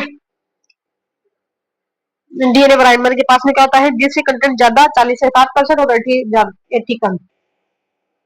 फिर देखो 5 एंड पे क्या होता है, जी मतलब ये सीक्वेंस है 5 प्राइम और 3 प्राइम का। तो हम क्या करेंगे, जो हमारा प्राइमर होता है वो किस डायरेक्शन में बाइंड होता है, 5 प्राइम से 3 प्राइम में डायरेक्शन में बाइंड होता है। ठीक है, डीएनए प्राइमर जीसी ज्यादा है तो प्राइमर की नॉन स्पेसिफिक बाइंडिंग होगी। डीएनए प्राइमर में अगर जीसी प्राइमर ज्यादा है तो नॉन, तो प्राइमर की नॉन स्पेसिफिक बाइंडिंग होगी। फिर देखो वोलस सूत्र अगर फॉर्मूला की अगर हम बात करें, तो टीएम बराबर क्या होता है, 4। 4 मतलब 4 है 4 गुणा जीसी और प्लस 2 गुणा 80 सेंटीग्रेड। देखो अगर एनेलिंग टेम्परेचर बात करें हम, तो वो किसके बराबर होता है, एनेलिंग टेम्परेचर वो मेल्टिंग टेम्परेचर के बराबर होता है -5 डिग्री सेंटीग्रेड। जिससे अगर ज्यादा होगा तो टेम्परेचर टीएम ज्यादा होगा, 80 कम होगा, जिससे कम हो जाएगा। अगर जिससे कम है तो क्या है, 80 ज्यादा तो टीएम क्या है, कम है। प्राइमर का मेल्टिंग टेम्परेचर कितना होता है, मिनिमम होता है। प्राइमर का मेल्टिंग टेम्परेचर कितना होता है, मिनिमम होता है। टीएम बराबर क्या होता है, 55 डिग्री सेंटीग्रेड होता है।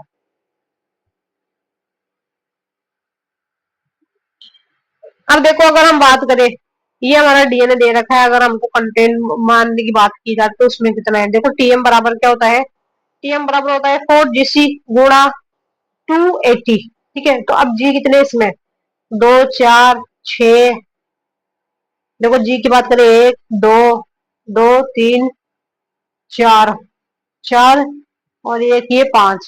ठीक है, अब अगर सी की बात करें तो 1 2 3 4 5, 5। तो ये कितना हो जाएगा, 5 इसको गुणा कर देंगे हम, 5 5 कितने हो गए, 10। 10 को गुणा करेंगे 5 से, 5×50। ठीक है, अब 80 की बात करें हम, तो 80 की बात करें, टी टी 1 2 3 4 5 6 7 8 9 10 11। 11। ठीक है, तो टेम्परेचर कितना हो जाएगा, TM/62 सेंटीग्रेड। देखो हम फिर इन दोनों को जोड़ेंगे और इसको 2 से मल्टीप्लाई कर देंगे हम, तो 5 और 6 कितना होता है, 11 होता है। तो 11 11 22, 22 और 40। 5 को अगर सॉरी 5 से नहीं करना था इसको, ये जो 10 था ना इसको 4 से गुना करना था।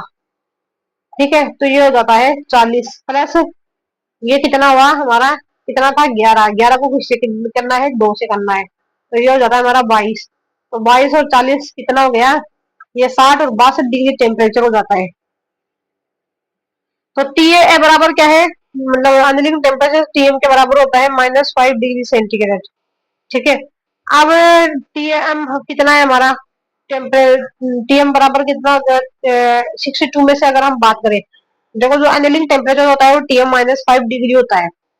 तो टीए के अंदर से हम 5 माइनस कर दें, टीएम कितना हमारा 62, 62 में से 5 घटाएंगे तो कितना बन जाएगा 57 डिग्री सेंटीग्रेड बन जाएगा। देखो अब फॉरवर्ड प्राइमर और रिवर्स प्राइमर का एनेलिंग टेम्परेचर क्लोज होना चाहिए। क्या होना चाहिए?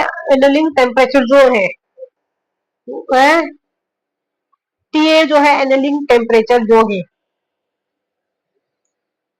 वो क्या होना चाहिए? क्लोज होना चाहिए। प्राइमर की लेवलिंग अगर बात करें हम तो किससे बात कर सकते हैं? फ्लोरोसेंट डाई से हम लेबल कर सकते हैं, या फिर रेडियो एक्टिव सब्सटेंस से भी हम डाई करते हैं।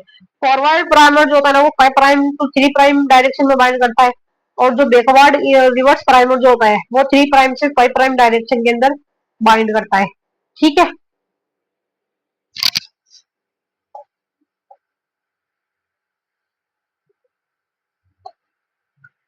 फिर देखो अगर स्टेप ऑफ पीसीआर की अगर हम बात करें तो सबसे पहले कितना होता है? डीनेचुरेशन होता है। डीनेचुरेशन के अंदर टेम्परेचर कितना होता है? 90 से 94 डिग्री। ठीक है। तो वो क्या है? हाई टेम्परेचर होता है, और टाइम कितना होता है? मतलब आधी मिनट से हम 2 मिनट तक कर देंगे, 0.5 से 2 मिनट तक हम करेंगे। ठीक है।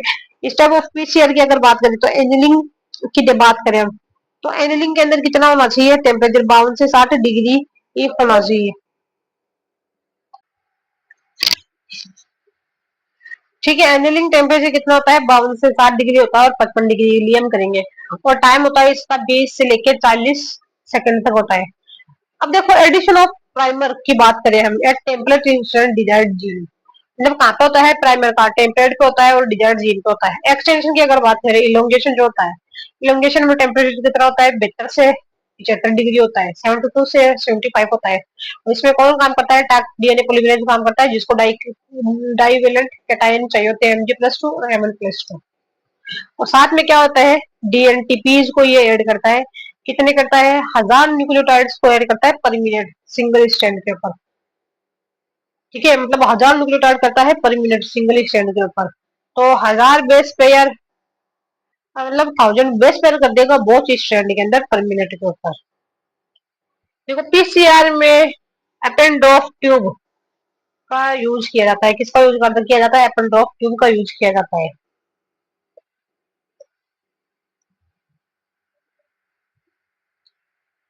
अब देखो पीसीआर की अगर हम बात करें, ठीक है, तो ये है हमारा डिजायर्ड डीएनए है।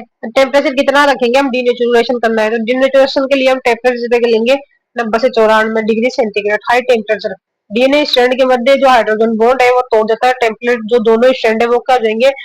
अलग अलग जाएंगे, और दोनों स्ट्रैंड कैसे काम करेंगे? टेम्पलेट स्ट्रैंड की काम करेंगे। फिर अगर हम बात करें एनिलिंग जो होता है, एनिलिंग टेम्परेचर कितना होता है? वो होता है 52 से 55 डिग्री सेंटीग्रेड। तो इसमें क्या हो जाता है हमारा? प्राइमर ऐड करेंगे हम, डीएनए प्राइमर। ठीक है।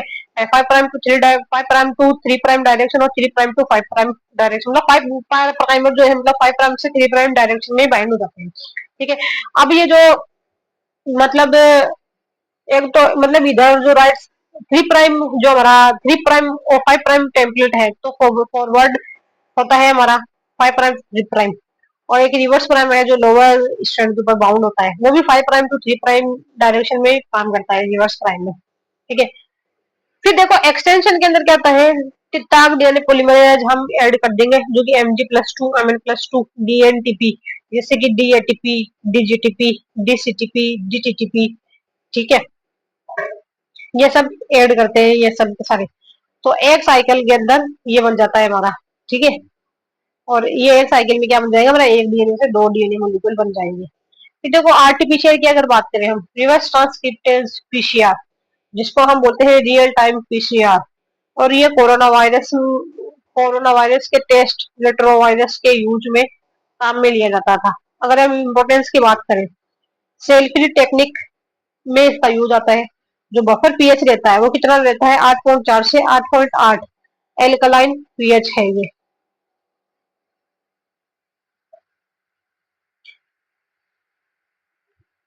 अब देखो हम एप्लीकेशन ऑफ पीसीआर की बात करें तो मतलब डिजायर्ड जीन को आइसोलेट करने में इसका यूज किया जाता है। ठीक है। और किसको किया जाता है? डिजायर्ड जीन का आइसोलेट करना, उसको एम्प्लीफिकेशन करना, डिजीज का पता लगाना, ठीक है, उसका ट्रीटमेंट करना, डिजीज का पता लगाना, ठीक है, डिजीज का ट्रीटमेंट करना, diagnosis of disease, treatment of disease होता है। Forensic science, DNA fingerprinting technique में भी इसका यूज होता है। सैंपल क्या होते हैं इसके अंदर, डीएनए फिंगरप्रिंटिंग टेक्निक के अंदर hairs, nails, blood, semen, skin, ये सब हो जाते हैं। हेयर्स है, नेल्स है, ब्लड है, सीमन है, स्किन है, ये सब से हम पता कर सकते हैं। फिर पीसीआर काइनेटिक्स की अगर हम बात करें, डीएनए मॉलिक्यूल से एन साइकिल के पश्चात बनने वाले मॉलिक्यूल की संख्या, ठीक है, डीएनए मॉलिक्यूल का पीसीआर किया जाता है तो बताइए, एक डीएनए मॉलिक्यूल का पीसीआर किया जाता है तो 6 साइकिल के पश्चात कितने बनेंगे, तो 6 साइकिल के पश्चात बनेंगे 64 मॉलिक्यूल बनेंगे 2 की पावर 6।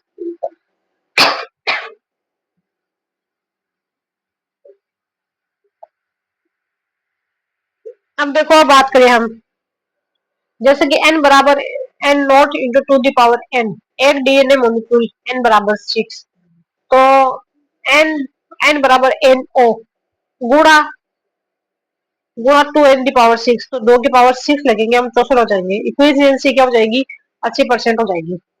देखो n बराबर n नॉट गुणा 1 plus N O N O N O into 1 plus 0.8%, ठीक है, 0.8 टू द पावर n। फिर एन ओ बराबर क्या है, 10 गुना 1 प्लस 0.8, 20, फिर 10 गुना 1.8, 20, 10 गुना 10 की पावर 6 बराबर 10 की पावर 7। फिर देखो एन बराबर क्या होता है, final number of DNA molecule होता है। एन नोट बराबर हो जाता है इनिशियल नंबर हो जाता है। एन बराबर हो जाता है number of PCR cycle. N बराबर क्या है, फाइनल मॉलिक्यूल। एन नोट क्या है, इनिशियल साइकिल है। स्मॉल एन किसको रिप्रेजेंट करता है, पीसीआर साइकिल को रिप्रेजेंट करता है। फिर एन बराबर N nought into 1 plus N, ठीक है, एन एन बराबर एन नोट गुणा 1 प्लस 0.9, एन बराबर एन नोट गुणा 1 प्लस 1, एन बराबर एन नोट गुणा 2 की पावर n। ई बराबर होता है efficiency of thermal cycle PCR, ठीक है, ई बराबर होता है 90%, तो इफिशिएंसी कितनी हो जाएगी 0.9, 80% बराबर 0.8। एन ओ बराबर 10 है, एन बराबर 20 है। देखो एन बराबर हो जाता है 10 गुणा 2 की पावर 20, एन बराबर 10 गुणा 10 की पावर 6 बराबर 10 की पावर 7। दो होता है, दो 2 की पावर 10 मतलब 10 की पावर 3, 2 20 हो जाता है 10 की पावर 6, 2 30 हो जाता है 10 की पावर 9, 2 40 हो जाता है 10 की पावर 22।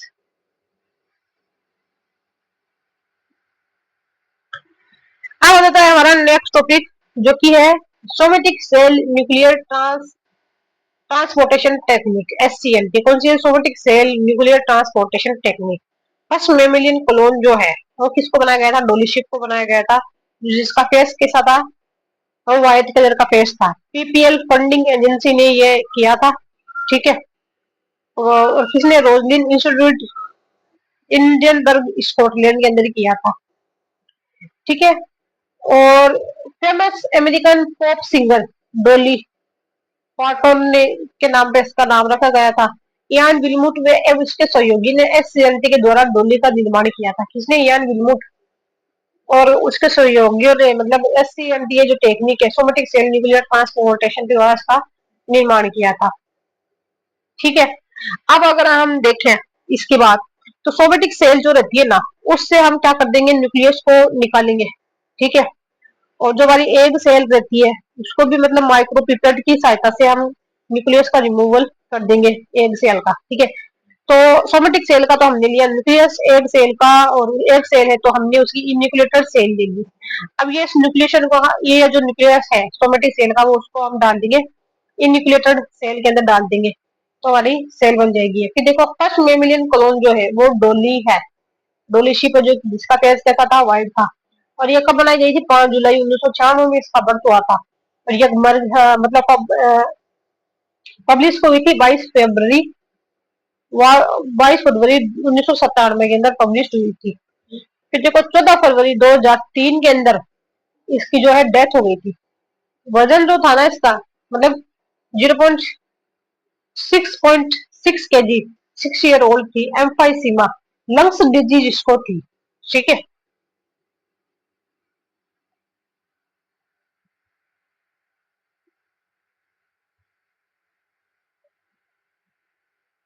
फिर देखो finder set breed 6 year white faced white faced लिया इन्होंने, ठीक है। अंडर अडर रीजन की मेमोरी ग्लैंड सेल्स इपिथियल सेल्स, अडर रीजन की जो मेमोरी ग्लैंड की इपिथियल सेल्स है, अडर अडर रीजन है, इसकी मेमोरी ग्लैंड ली, ठीक है। अडर रीजन की मेमोरी ग्लैंड ली और वहां से सोमेटिक सेल का निकाल लिया और 227 सेल थी, ठीक है। उनको कल्चर किया मीडियम के अंदर और 229 सेल के अंदर से हमने मतलब माइक्रोपिपेट की सहायता से न्यूक्लियस को बाहर निकाल लिया। फिर देखो folder set breed black faced वाली, फोल्डर सेट ब्रीड वाली से ब्लैक फेस से हमने मतलब क्या किया, न्यूक्लियस को निकाला और इसका हमने इन्यूक्लिएटेड सेल ले ली, ठीक है। अब इसका हमने क्या कर दिया, फ्यूजन कर दिया, तो हमारी बनी सोमेटिक सेल के न्यूक्लियस को इन्यूक्लिएटेड एग के अनडिफरेंस अनडिफरेंशिएटेड वातावरण मिलता है। सो ये जो न्यूक्लियस था इसको एनवायरमेंट किसका मिला, जो इन्यूक्लिएटेड एग सेल का अनडिफरेंशिएटेड वातावरण मिलता है, जिसके कारण सोमेटिक सेल का न्यूक्लियस अनडिफरेंशिएटेड हो जाता है। कैसा मिल जाता है, अनडिफरेंशिएटेड हो जाता है, सोमेटिक सेल का न्यूक्लियस अनडिफरेंशिएटेड हो जाता है। फिर देखो इलेक्ट्रिक शॉक जो है, मतलब इसमें एक तरफ है कैथोड एक तरफ है एनोड, तो हमने इलेक्ट्रिक शॉक लिया तो उसमें क्या होता है, क्लीवेज हो जाता है। तो सबसे भारी लेयर क्या होती है, ट्रोफोकोडर्म होती है, इनर जो सेल्स होती है, इनर सेल मास होती है, और ब्लास्टोसिस्ट ब्लास्टुला एम्ब्रियो का निर्माण करती है। Blastocyst transplant into uterus of late faced Scottish sheep. ये जो ब्लास्टोसिस्ट है ना, ठीक है, उसको कहाँ पे डाला, जो ब्लैक वाली मतलब ब्लैक फेस्ड जो स्कॉटिश फिश शिप थी ना, उसमें डाल दिया सेरोगोट मदर मदर के रूप में यूट्रस के अंदर डाला, तो गया अपनी डोली बनी थी, है ना। और व्हाइट कलर की इसका फेस था और 6 साल की उम्र में इसका वजन कितना था, 6.6 kg।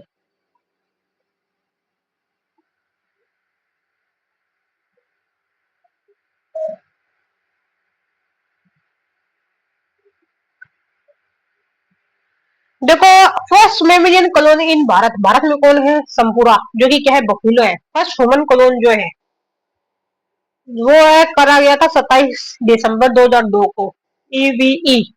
इसमें डोली मेल और डेविड फीमेल, डोली क्या थी, फीमेल फीमेल थी, और डेविड मेल, ठीक है। इनसे मतलब बोनी चीज बनी थी। फिर देखो प्लांट टिश्यू कल्चर की अगर बात करें हम, तो ये प्लांट सेल्स होती है वो कैसे होती है, टोटीपेटेंट होती है। और ये जो वर्ड होता था टोटीपेटेंट का वर्ड जो है वो किसने दिया था, मॉर्गन ने दिया था। और हेबरलैंड ने इसकी मतलब टोटीपेटेंट सेल का कल्चर किया था। और father of plant tissue culture है ना, वो कौन है, हमारे हेबरलैंड ही है, ठीक है। अभी इसका क्या करते हैं, माइक्रो प्रोपोगेशन सूक्ष्म प्रवर्धन करते हैं। एक्स प्लांट जो होता है ना हमारा, root apex shoot apex यंगल leaves meristematic sales टोटीपेटेंट cell होती है।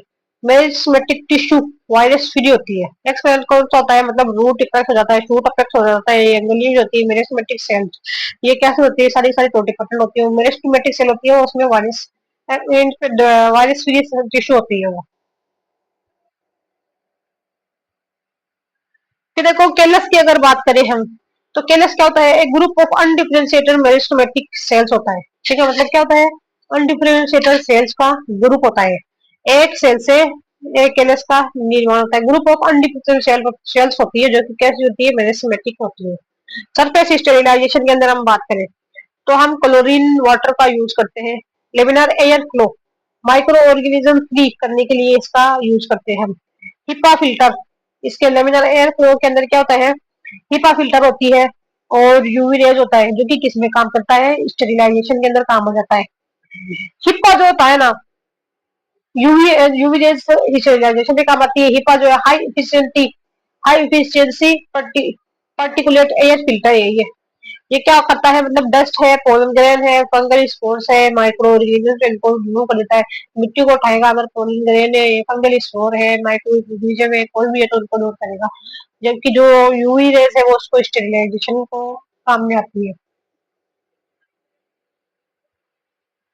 फिर देखो कल्चर मीडिया की बात करें हम, तो रेड एलगी है हमारी जिलेडियम ग्रेसिएरिया, जो कि क्या है, अगार अगार। अब रूम टेम्परेचर जो होता है मतलब 25 डिग्री पर, मतलब रेड एलगी जिलेडियम ग्रेसिएरिया, इससे हमने अगार अगार लिया। ये जो रूम टेम्परेचर 25 डिग्री सेंटीग्रेड पे हो जाता है सोलिडिफाइंग सरफेस। मैक्रोन्यूट्रिएंट जो है इसके अंदर क्या रहते हैं, ट्रांसफर रहते हैं, मतलब carbon, hydrogen, nitrogen, oxygen, nitrogen, sulphur, phosphorus. ठीक है, और माइक्रो जो रहता है तो हमारा के पोटे के मग, मगाका, मग, मक्का, के एम सी रहती है, मतलब के एम एम जी सी ए, ये प्लांट ग्रोथ के लिए आवश्यक होते हैं। ग्लूकोज है वो किसकी तरह काम करता है, एनर्जी सोर्स की तरह काम करता है। अमाइनो एसिड जो होते हैं ना वो किसके लिए काम आते हैं, प्रोटीन सिंथेसिस के काम आते हैं, और न्यूक्लियोटाइड के सिंथेसिस में भी काम आते हैं। फिर प्लांट हार्मोन देखे हम, तो तीन लिए जाते हैं इसके अंदर, साइटोकाइनिन लिया जाता है, ऑक्सिन लिया जाता है, और जिबरेलिन लिया जाता है। और साइटोकाइनिन और जो ऑक्सिन है वो किसके काम में आएंगे, सेल प्रोलिफरेशन और सेल इलोंगेशन के काम में आते हैं। कौन कौन साइटोकाइनिन और ऑक्सिन किसके काम आएंगे, सेल प्रोलिफरेशन और सेल इलोंगेशन के काम में आते हैं। ठीक है, अब अगर हम ऑक्सिन की बात करें तो ऑक्सिन क्या काम करता है, ये कैलस का निर्माण करती है, और ये सोमेटिक एम्ब्रियोजेनेसिस का काम करता है, और ग्रोथ काम करता है, और रूट का ये इनिशिएशन करता है। साइटोकाइनिन देखें हम, तो साइटोकाइनिन क्या करेगा, ये सेल डिवीजन को करता है, और शूट का इनिशिएशन करता है, और लीफ सेनेसेंस को तो रोकता है। जिब्रेलिक एसिड का अगर हम बात करें, ठीक है, तो ये सोमेटिक एम्ब्रियोजेनेसिस में काम आता है, सीड की डोरमेंसी को रोकता है, break down of seed dormancy cause करता है ये, ठीक है। सीड जर्मिनेशन, ठीक है, सीड जर्मिनेशन के लिए क्या होता है, ये रेस्पॉन्सिबल होता है। फिर देखो इथाइलिन की बात करें हम, इथाइलिन जो है वो किसमें काम आता है, फ्रूट की राइपनिंग के लिए काम आता है, ठीक है। और जैस्मोनिक एसिड जो होता है वो ट्यूबर और बल्ब का निर्माण को और करते हैं। जैस्मोनिक एसिड क्या है, ट्यूबर का निर्माण करेगा और बल्ब का निर्माण करेगा। पोलियमीन जो है वो किसकी तरह काम करेगा, ऑक्सीजन की तरह काम करता है, ठीक है। फिर देखो प्लांट टिश्यू कल्चर की अगर हम बात करें, ठीक है, प्लांट टिश्यू कल्चर के अंदर सेल के ड्राई वेट में ग्रोथ होती है, मतलब जो ड्राई वेट होता है ना वो ग्रोथ रहता है। फिर किसी के समय न्यूट्रिएंट मीडियम में न्यूट्रिएंट की कमी, ठीक है, न्यूट्रिएंट मीडियम का वॉल्यूम कम हो जाता है जल के वाष्पन के कारण। फिर किसी के समय मतलब न्यूट्रिएंट मीडियम में मतलब न्यूट्रिएशन की कमी हो जाती है, और न्यूट्रिएंट क्यों जाया जाता है, अगर फिर किसी के समय न्यूट्रिएंट की कमी होगी, वॉल्यूम कम हो जाता है जिससे जल के वाष्पन के कारण।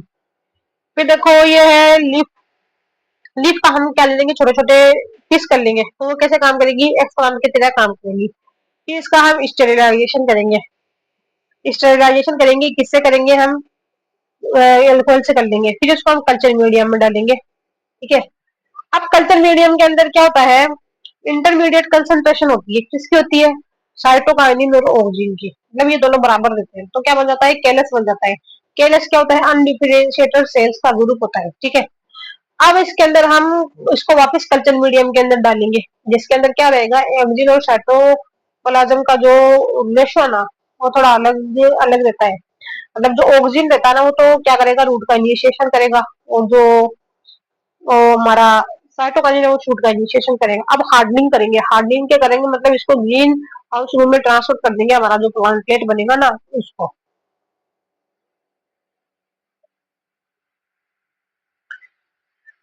फिर देखो ऑक्सिन की अगर बात करें तो वो रूट इनिशिएशन को काम करता है। साइटोकाइनिन जो है वो किसका काम करता है, वो हमारा काम करता है शूट इनिशिएशन का काम करता है। साइटोकाइनिन क्या, अगर ऑक्सिन म्यूटेंट है तो हमारे मतलब क्या होगा, तो ऑक्सिन म्यूटेंट है तो क्या हो जाएगा, मतलब केवल शूट बनेगी, और साइटोकाइनिन अगर म्यूटेंट है तो केवल क्या बन जाएगा, और रूट बन जाएगा, ठीक है। अब ऑक्सिन और साइटोकाइनिन की अगर ऑक्सिन और साइटोकाइनिन हम बराबर रखें तो हमारा रेशो आ जाएगा एक, ठीक है। तो क्या होगा, मतलब केलस का निर्माण होगा, ठीक है, केलस बनेगा जिससे फिर बाद में रूट और शूट का इनिशिएशन हो जाएगा। लेकिन अगर हमने ऑक्सिन साइटोकाइनिन रेशो वन लिख दिया, यानी कि ऑक्सिन साइटोकाइनिन जो रेशियो है ग्रेटर देन वन है, तो सिर्फ और सिर्फ रूट हो जाएगा। फिर अगर ऑक्सिन साइटोकाइनिन रेशियो अगर लेस देन वन है मतलब ऑक्सीजन कम है और साइटोकाइनिन ज्यादा है, लेस देन 1 है, तो सिर्फ और सिर्फ क्या बनेगी, शूट इनिशिएशन होगा। तो ये है हमारा कैलस जिसमें ए बराबर सी है, ऑक्सीजन ज्यादा है, अगर कैलस बनेगा दोनों बराबर है तो ऑक्सीजन ज्यादा है तो रूट बनेगी, और साइटोकाइनिन ज्यादा है तो शूट बनेगी। ठीक है।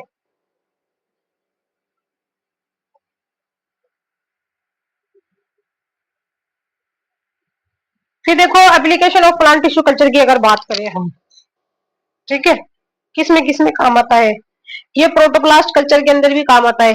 ठीक है। और एम्ब्रियो कल्चर के अंदर, एंथर कल्चर और गोलन ग्रेन कल्चर, सोमेटिक एम्ब्रियोजेनेसिस के अंदर काम में आता है। ठीक है, प्रोटोप्लास्ट कल्चर।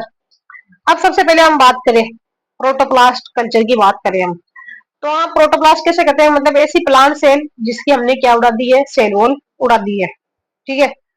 जैसे कि जो सेल वॉल होती है ना, वो किसकी बनी होती है, प्लांट के अंदर पेप्टोसेलुलोज की बनी होती है, सेल मेम्ब्रेन होती है, फिर बाद में न्यूक्लियस होता है। तो हम एंजाइमेटिक पीरियड में दे देंगे सेलुलेज और पेप्टिनेज, तो सेल वॉल क्या जाएगी, उग जाएगी, सिर्फ हमारा क्या बचेगा, न्यूक्लियस बचेगा, साइटोप्लाज्म बचेगा और वेक्यूल बनेगा, और प्रोटोप्लास्ट है। प्रोटोप्लास्ट जो है वो कैसा हो जाएगा, प्रोटोप्लास्ट है जो कि अंदर भरा हुआ लिक्विड मेटेरियल होता है।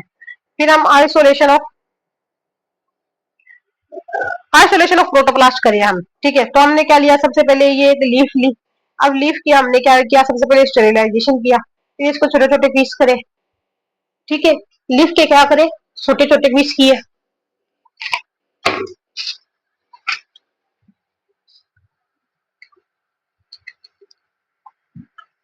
लीफ के क्या करे, छोटे छोटे पीस करे। ठीक है, मतलब एक्स प्लांट की तरह इनको काम में लिया। तो कल्चर मीडियम्स जिसके अंदर क्या था, सोर्बिटोल था, मेनिटोल था, और एंजाइमेटिक ट्रीटमेंट था। ठीक है।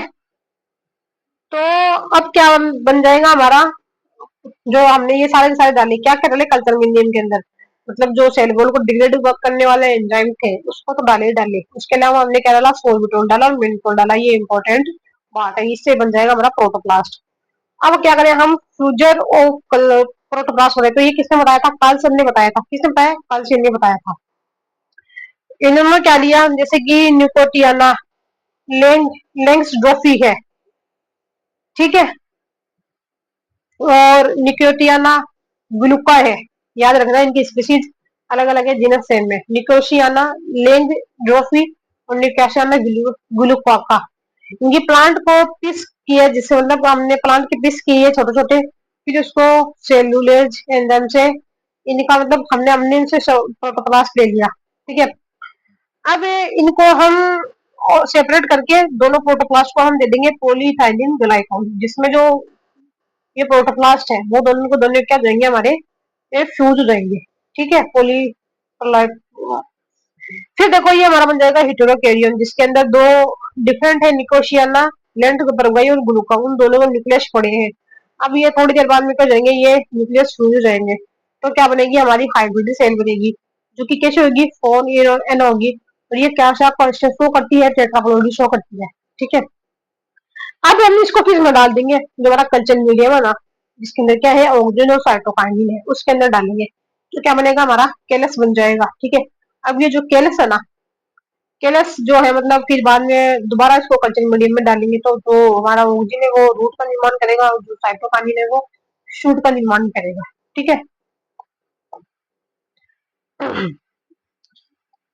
अब देखो हाइब्रिड क्या होता है, जब हिटेरोकैरियन था ना ये प्रोटोप्लास्ट का, है ना, उसमें से एक के न्यूक्लियस को हम जब नष्ट कर दे तो वो क्या हो जाता है, हाइब्रिड बन जाता है, मतलब उसमें एक स्पीशीज का ही मतलब न्यूक्लियस रहता है, लेकिन साइटोप्लाज्म दो स्पीशीज का रहता है। ठीक है। अब देखो थर्ड क्या होता है, इन्यूक्लिएटेड प्रोटोप्लास्ट है, ये कैसे बनेगा, और न्यूक्लिएटेड प्रोटोप्लास्ट लिया, ये न्यूक्लिएटेड प्रोटोप्लास्ट और न्यूक्लिएटेड प्रोटोप्लास्ट लिया, इसको हम फ्यूजन कर दे, पी पॉलीथाइलिन ग्लाइकोल से, तो क्या बन जाएगा, हमारा हाइब्रिड बन जाएगा। फिर देखो प्रोटोप्लास्ट ए जो कि क्या है, नॉन फंक्शनल है, और जो कि प्रोटोप्लास्ट बी है ना, वो कैसा है, फंक्शनल है, और हम इसको पीईजी दे दें तो भी हमारा क्या बन जाएगा, हाइब्रिड बन जाएंगे। देखो मेसलर्स ने बनाए थे ये, ब्रोमेटो बनाया था, ब्रोमेटो किसको बनाया, ब्रिंजल और टमाटर को मिक्स करके, पोमेटो बनाया था टमाटर और आलू को मिक्स करके, पोमेटो टमाटर और आलू को मिक्स करके।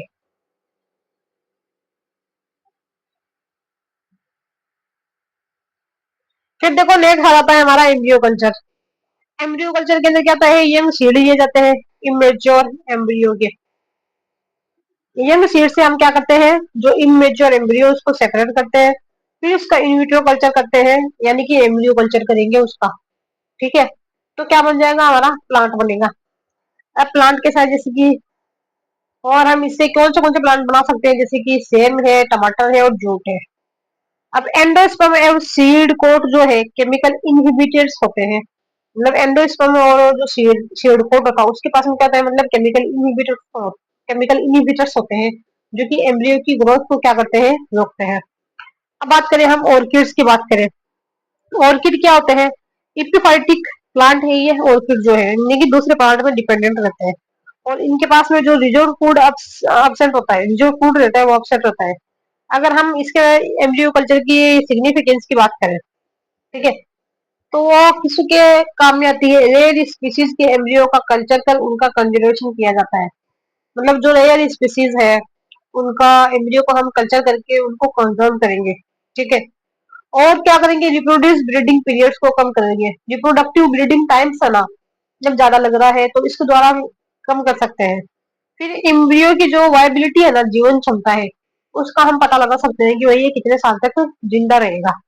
देखो एम्ब्रियो की वायबिलिटी बढ़ेगी ना, अगर वो मतलब ज्यादा टाइम तक जिंदा रहेगा, तो एम्ब्रियो कल्चर मतलब क्या हो गया, इजीली हो जाएगा। ठीक है, फिर देखो आ जाता है हमारा so anther pollen culture. Anther या पोलन कल्चर एंड्रोजेनिक प्लांट्स है ये, इसमें हैप्लॉइड मेल प्लांट्स बनाए जाते हैं एंथर कल्चर के द्वारा। तो ये किसने बनाया था, मतलब सबसे पहले बात है सन 1964 की। हुआ और माहेश्वरी जो थे ना, दो साइंटिस्ट थे, उन्होंने मतलब एक प्लांट था, ठीक है, दतूरा इनोक्सिया, जो कि किससे बिलोंग करता है, सोलिनेसी पिरामिड से बिलोंग करता है। उन्होंने एंथर कल्चर कर एंटी एंड्रोजेनिक प्लांट्स बनाए थे। उन्होंने उनका एंथर कल्चर किया और क्या बनाया, एंड्रोजेनिक प्लांट बनाए। वर्तमान में एंथर कल्चर के द्वारा राइस का प्रोडक्शन किया जाता है। मतलब अब प्रेजेंट के हम देखें तो एंथर कल्चर से हम किसका काम करवा रहे हैं, राइस का प्रोडक्शन करने में काम करा रहे हैं। तो हमने क्या लिया, जो ये जो गुहा और माहेश्वरी थे उन्होंने क्या लिया था, दतुरा इनोक्सिया से बिलोंग करता है, उसके एंथर लिए जो कि कैप्लर थे। फिर उनका इनविट्रो कल्चर किया न्यूट्रिएंट मीडियम के अंदर, एमएस मीडिया जिसे हम मोराशिक जे स्कूल का माध्यम हम बोलते हैं, मोराशिक स्कूल मीडियम भी बोलते हैं। फिर इससे में कैसे बनी थी, एम्ब्रियोड जैसी स्ट्रक्चर बनी एंथर कल्चर से। कैसे बनी, एम्ब्रियोड स्ट्रक्चर बनी। फिर ये एम्ब्रियोड स्ट्रक्चर ने किसका रूप ले लिया, प्लांट रेड का रूप ले लिया। अब इसने क्या किया, मतलब ये हैप्लॉइड प्लांट्स बनाए, जो कि कैसे थे, एंड्रोजेनिक प्लांट्स थे। हैप्लॉइड प्लांट्स थे जो कि कैसे थे, एंड्रोजेनिक थे। फिर देखो कोल्चिसिन जो है, कोल्चिसिन का यूज किसमें किया जाता है, क्रोमोसोम की डबलिंग के करने में यूज किया जाता है। कोल्चिसिकम ऑटोमनल जो है वो माइटोटिक पॉइजन के काम करता है। और ये जो कोल्चिसिन जो है, टोमी कोल्चिकम ऑटोनोम ऑटोमनल, ये लिलियस फैमिली से बिलोंग करता है और ये माइटोटिक पॉइजन की तरह काम करता है। ठीक है, फिर देखो हम बात करते हैं सोमेटिक एम्ब्रियोजेनेसिस की। सोमेटिक सेल्स जो रहती है ना, उसके द्वारा हम क्या करते हैं, एम्ब्रियो का निर्माण करते हैं। मतलब ये क्या है, नॉन जाइगोटिक एम्ब्रियो बनता है, मतलब जाइगोट से एम्ब्रियो नहीं बनना, सोमेटिक सेल से एम्ब्रियो का निर्माण करना क्या कहलाता है, सोमेटिक एम्ब्रियोजेनेसिस कहलाता है। देखो डकस कैरोटा जो है, डस्कस कैरोटा वो कौन सी फैमिली से, गाजर जो है हमारी अम्बेली फैमिली फैमिली से बिलोंग करती है। और क्या है, अल्फा अल्फा, इनकी जो सोमेटिक सेल्स थी उनसे उन्होंने क्या बनाया था, सोमेटिक एम्ब्रियो बनाया था। देखो ग्लोबुलर जो स्टेज है, कौन सी ग्लोबुलर जो स्टेज होती है वो कैसी होती है, हार्ट शेप्ड स्ट्रक्चर होती है। ठीक है, और इससे क्या बनता है, हमारा टोरपीडो स्ट्रक्चर बन जाती है। ग्लोबुलर सेल किसमें बन जाएगी, पहले ये ग्लोबुलर है तो ये बनेगी हार्ट में, फिर बन जाएगी ये टोरपीडो के अंदर बन जाती है। देखो प्लांट लीफ से है ना, प्लांट लीफ की हमने क्या की, सोमेटिक सेल्स सेपरेट कर ली, जो कि कैसे थी, डिप्लॉयड थी। अब इनका इनविट्रो हम कल्चर कर लेंगे तो ये कैसे बन जाएगी, एम्ब्रियो एम्ब्रियो के अंदर अपना रूप धारण करेगी। अब ये मतलब हमने क्या बनाया, सोमेटिक सेल से एम्ब्रियो बनाया। तो ये एम्ब्रियो जो होता है ना वो क्या है, नॉन जाइगोटिक है। अब ये क्या है, प्लांटलेट बनेंगे, प्लांटलेट से जो क्या है प्लांट का निर्माण हो जाएगा। ठीक है।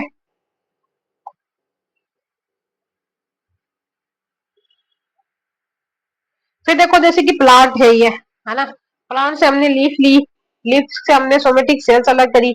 अब हमने इसको कल्चर मीडियम में डाल दिया, कल्चर मीडियम में क्या था, ओरिजिनल साइटोकाइनेसिस, इनका रेशियो हमने बराबर रखा तो कैलस बन गया। फिर बाद में हमने ओरिजिनल साइटोकाइनेसिस का रेशियो दोबारा बढ़ाया, तो क्या हुआ, उसमें ओरिजिनोजेनेसिस की प्रोसेस होने लग जाएगी। ठीक है, प्लांट रेट बनेगा, है ना, जैसे रूट और शूट का निर्माण बन जाएगा। फिर देखो प्लांट, देखो अब देखें हम सोमा कॉलोनल वेरिएशन देखें। सोमा कॉलोनल वेरिएशन, सोमा कॉलोनल वेरिएशन से क्या होता है, मेल स्टेरिलिटी, स्टेरिलिटी प्लांट्स तैयार किए जाते हैं। क्या किए जाते हैं, मेल स्टेरिलिटी प्लांट किए जाते हैं। डिजीज रेजिस्टेंट प्लांट जो है वो तैयार किए जाते हैं, मेल स्टेरिलिटी प्लांट। और यानी कि ऐसे मेल जो कि स्टेराइल होते हैं, और डिजीज रेजिस्टेंट यानी कि किसी डिजीज से प्लांट मरे जा रहे हैं तो उनके प्रति उनको रेजिस्टेंट माना। अब प्लांट जो होती है उसकी सोमेटिक सेल लेंगे हम, जैसे कि प्लांट ए सेल ली हमने, बी सेल ली और सी सेल ली, और ये कैसे काम करेगी, जेनेटिक वेरिएशन को दिखाएंगे। ठीक है।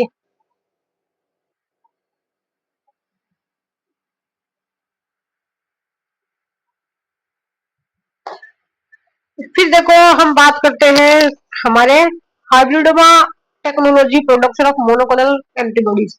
हमने आपको क्या बनानी है, मोनोक्लोनल एंटीबॉडी बनानी है, तो हम किसका यूज करेंगे, हाइब्रिडोमा टेक्नोलॉजी का यूज करेंगे। और सोमेटिक सेल हाइब्रिडाइजेशन जो होता है ना, वो उसमें क्या होता है, ये दी किसने थी, कॉलर और मिल स्टैन ने दी थी हाइब्रिडोमा टेक्नोलॉजी। इसमें सोमेटिक सेल हाइब्रिडाइजेशन मतलब दो सोमेटिक सेल लेंगे हम और उनका फ्यूजन कर देंगे। ठीक है, हाइब्रिडोमा टेक्नोलॉजी से हम क्या बनाएंगे, हाइब्रिड सेल्स बना लेंगे। ठीक है। अब ये जो हाइब्रिड सेल है ना, वो क्या करेगी, मोनोक्लोनल एंटीबॉडीज, एमएबी का प्रोडक्शन करेगी। एक ही प्रकार की एंटीबॉडीज का जो ग्रुप होता है उसे हम क्या कहते हैं, मोनोक्लोनल एंटीबॉडी कहते हैं। इसके अंदर हम तीन एंजाइम का यूज किया जाता है। एक तो किया जाता है एस जीपीआरटी, जो कि है हाइपोजेंसिन गुआनिन फोस्फोराइबोसिल ट्रांसफरेज। एक है टीके यानी कि थाइमिडिन डाइकाइनेज। एक है हेट मीडियम जो कि है हाइपोजेंसिन अमीनोप्टेरिन थाइमिडीन।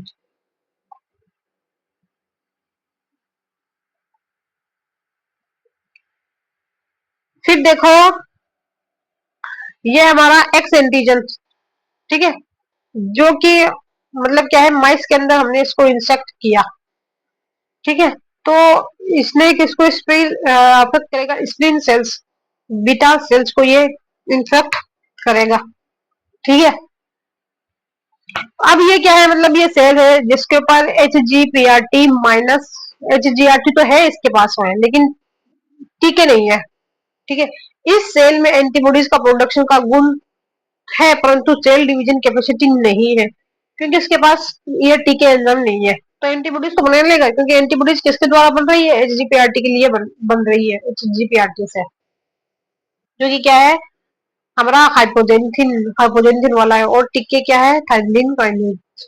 फिर देखो आप दूसरी सेल ली हमने, कार्सिनोजिन सेल्स, कार्सिनोजन, जो हमने इंसेक्ट करा माइस बी के अंदर।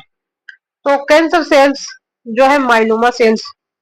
ठीक है, तो सोमेटिक हाइब्रिडोमा, तो इसमें क्या है, एच जीपीआरटी माइनस और टीके पॉजिटिव है। ठीक है, इसके पास में क्या हो गया, मतलब एंटीबॉडीज का प्रोडक्शन नहीं होगा लेकिन सेल डिवीजन हो जाएगा। अब हमने क्या करेंगे, हाइब्रिडोमा टेक्नोलॉजी से इन दोनों को फ्यूज कर देंगे। ठीक है, फ्यूजन सेंडाइवाइस, फ्यूजन सेंडाई वायरस नहीं करती परंतु सेल डिवीजन करती है। फ्यूसोजन सेंडाई वायरस की कैपेसिटी रखती है। फ्यूसोजन क्या होते हैं, सेंडाई वायरस की कैपेसिटी रखती है, टेग है, और NaO2 है। तो ये क्या बनेगा, हेटेरोकैरियोट बनेगा, फिर ये हाइब्रिड बन जाएगा। अब हाइब्रिड के पास में क्या है, एचजीपीआरटी पॉजिटिव है और टीके पॉजिटिव है, तो ये क्या करेंगे, एंटीबॉडीज का प्रोडक्शन करेंगे। ठीक है, क्या करेंगे, एंटीबॉडीज का प्रोडक्शन करेंगे और सेल डिवीजन दोनों का गुण उपस्थित होगा इनके अंदर, क्योंकि एचजीपीआरटी क्या बनाएगा हमारा, एंटीबॉडी बनाएगा, और जो टीके है वो क्या बनाएगा, ये का हेल्प करता है सेल डिवीजन के अंदर। देखो फ्यूजन हाइब्रिड सेल्स जो है अनफ्यूज्ड सेल्स की स्क्रीनिंग हेट मीडियम में एक करी जाती है, ठीक है।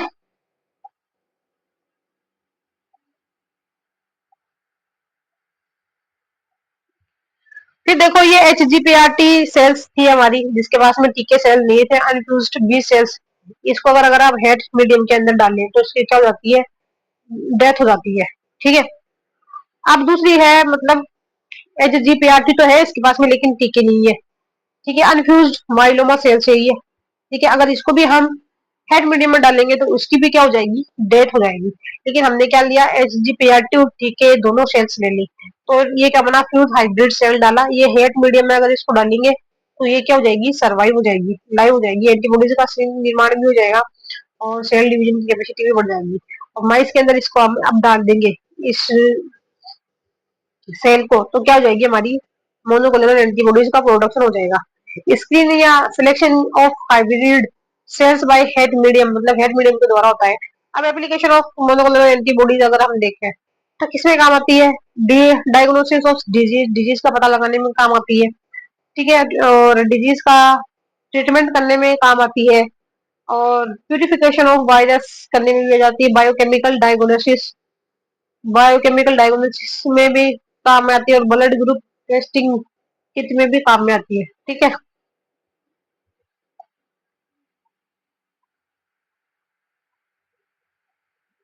फिर देखो अब आ जाती है हमारी DNA फिंगर प्रिंटिंग टेक्निक, या इसको हम बोलते हैं DNA टाइपिंग टेक्निक भी बोलते हैं, या DNA प्रूफ प्रोफाइलिंग टेक्निक भी बोलते हैं, टाइपिंग बोलते हैं इसको या प्रोफाइलिंग टेक्निक भी बोलते हैं।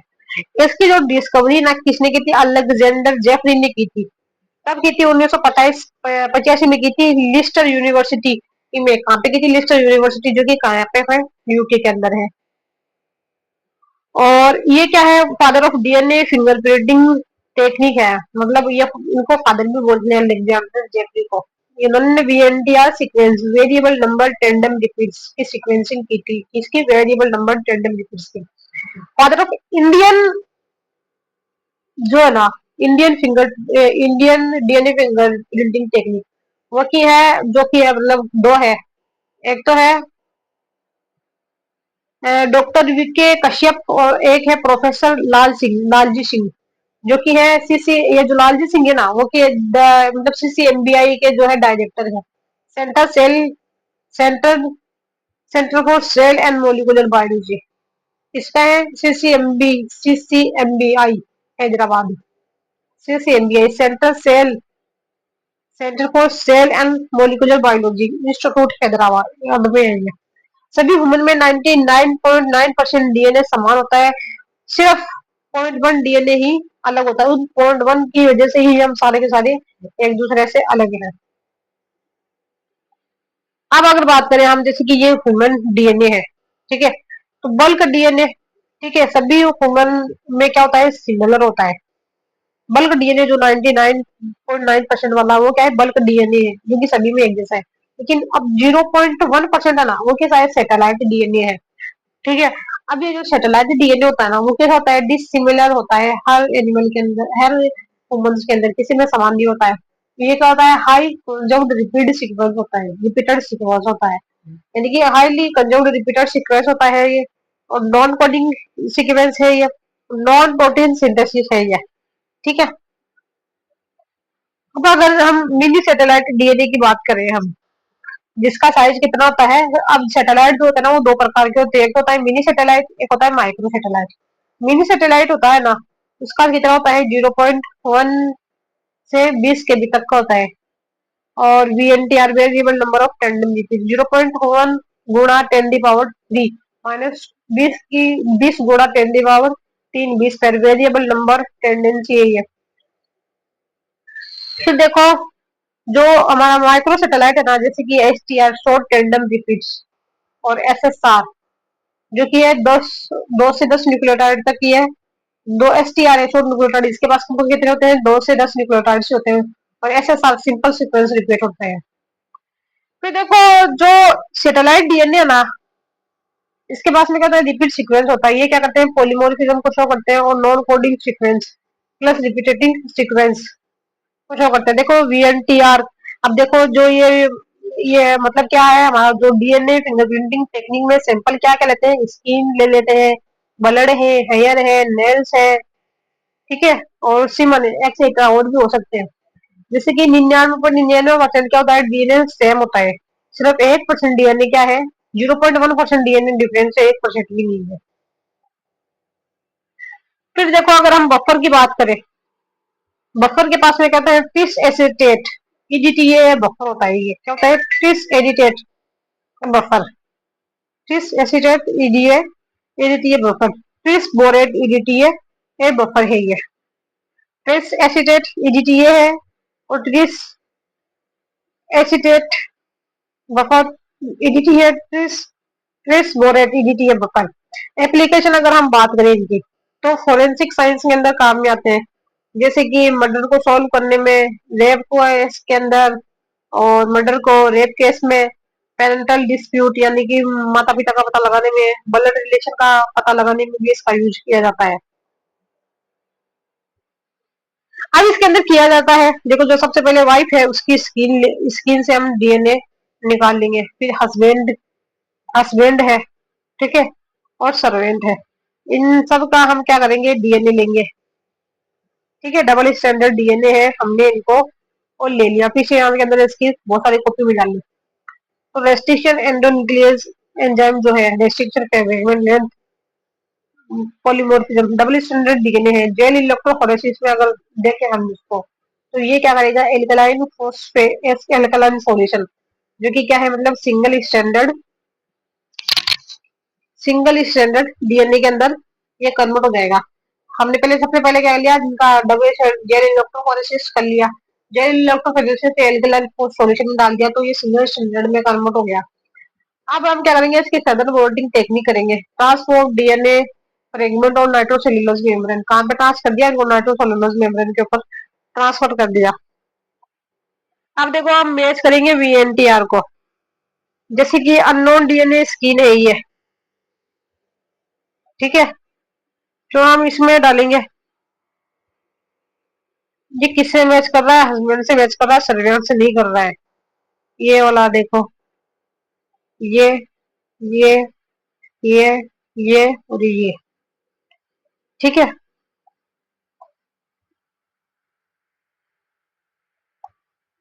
अब देखिए हम बात करें ह्यूमन जीनोम प्रोजेक्ट एसजीपी, ये 10 अक्टूबर 1990 के अंदर किया गया था। कब, 10 अक्टूबर 1990, एचजीपी, जेम्स डी वोल्टन और फ्रांसिस कॉलिंस ने किया था। किसने, 10 अक्टूबर 1990 को किसने किया, 10 अक्टूबर 1990 को HGP, James D Watson Watson और फ्रांसिस कॉलिंस। देखो ह्यूमन तो जो क्या है, उसके अंदर डिप्लॉइड सेल्स होती है, 46 क्रोमोसोम होते हैं, ठीक है। अब क्रोमोसोम जो रहता है ना, एक तरीके से डीएनए है। अब 22 तो क्या होते हैं, ऑटोसोम्स क्रोमोसोम होते हैं, 2 कितने होते हैं, एलोसोम होते हैं, जो कि क्या हमारे एक्स वाई 24 क्रोमोसोम की मैपिंग की जाती है, ठीक है। ऑटोसोम्स 24 क्रोमोसोम की मैपिंग।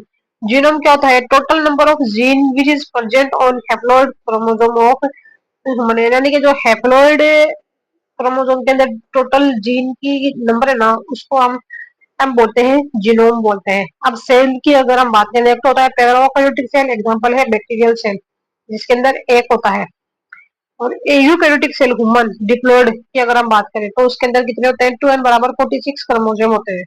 तो नंबर ऑफ क्रोमोसोम बराबर क्या हो जाते हैं, नंबर ऑफ डीएनए मॉलिक्यूल हो जाता है। जितना क्रोमोसोम का नंबर होगा उतने डीएनए मॉलिक्यूल होंगे, ठीक है।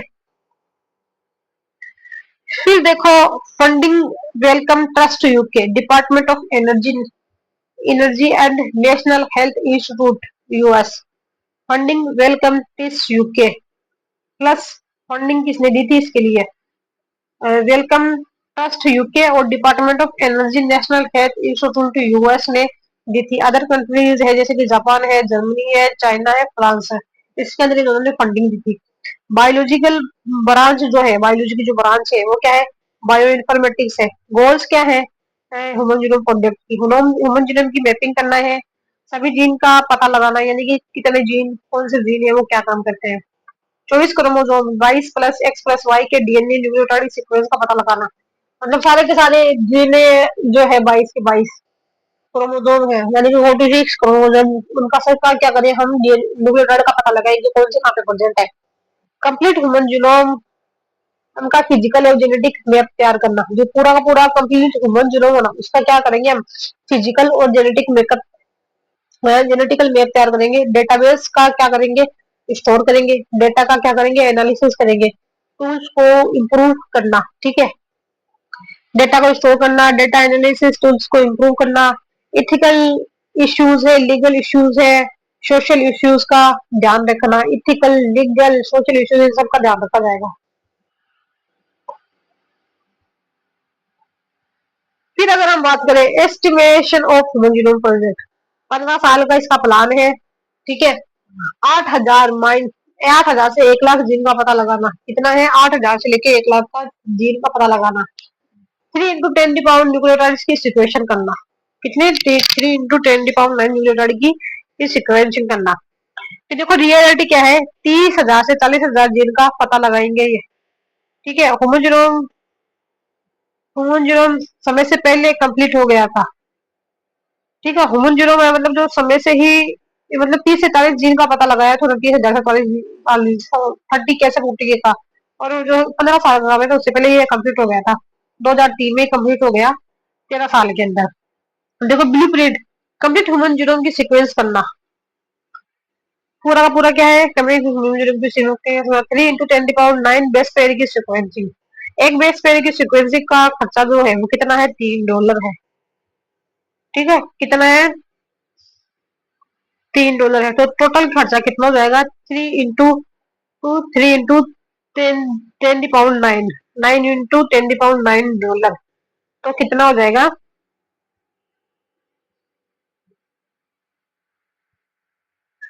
$9 बिलियन हो जाएगा। कितना, $9 बिलियन।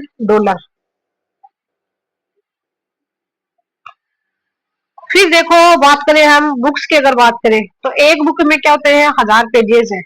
एक पेजेस पे कितने हैं, 1,000 लेटर है। एक बुक में कितने 1,000 पेजेस है, और एक पेजेस पे कितने हैं, 1,000 लेटर्स है। टोटल बुक्स कितनी है, 3300 बुक्स है। 3300 बुक्स को अगर हम बात करें, ठीक है, तो 3300 बुक्स है, तो 3300 गुणा 1,000 तो कितना हो जाएगा, 3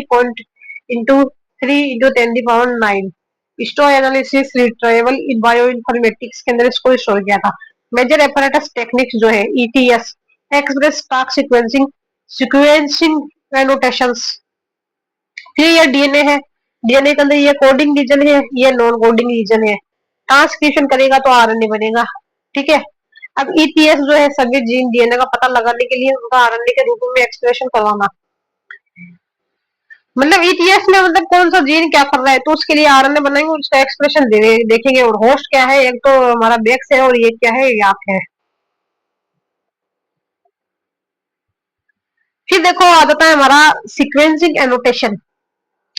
सीक्वेंसिंग एनोटेशन के अंदर क्या होता है, automatic DNA sequencing, Sanger sequence, sequencing by TCR के द्वारा। 22 ऑटोसोम्स होते हैं, X+Y, ठीक है। 22 ऑटोसोम प्लस X+Y 24 हो जाएंगे। फर्स्ट क्रोमोसोम की सीक्वेंसिंग 2006 में कंप्लीट हो गई थी, कंप्लीट करी। शेष 21 ऑटोसोम्स जो है और XY की है, की सीक्वेंस कंप्लीट कब हुई थी, 2003 में कंप्लीट हुई थी, ठीक है।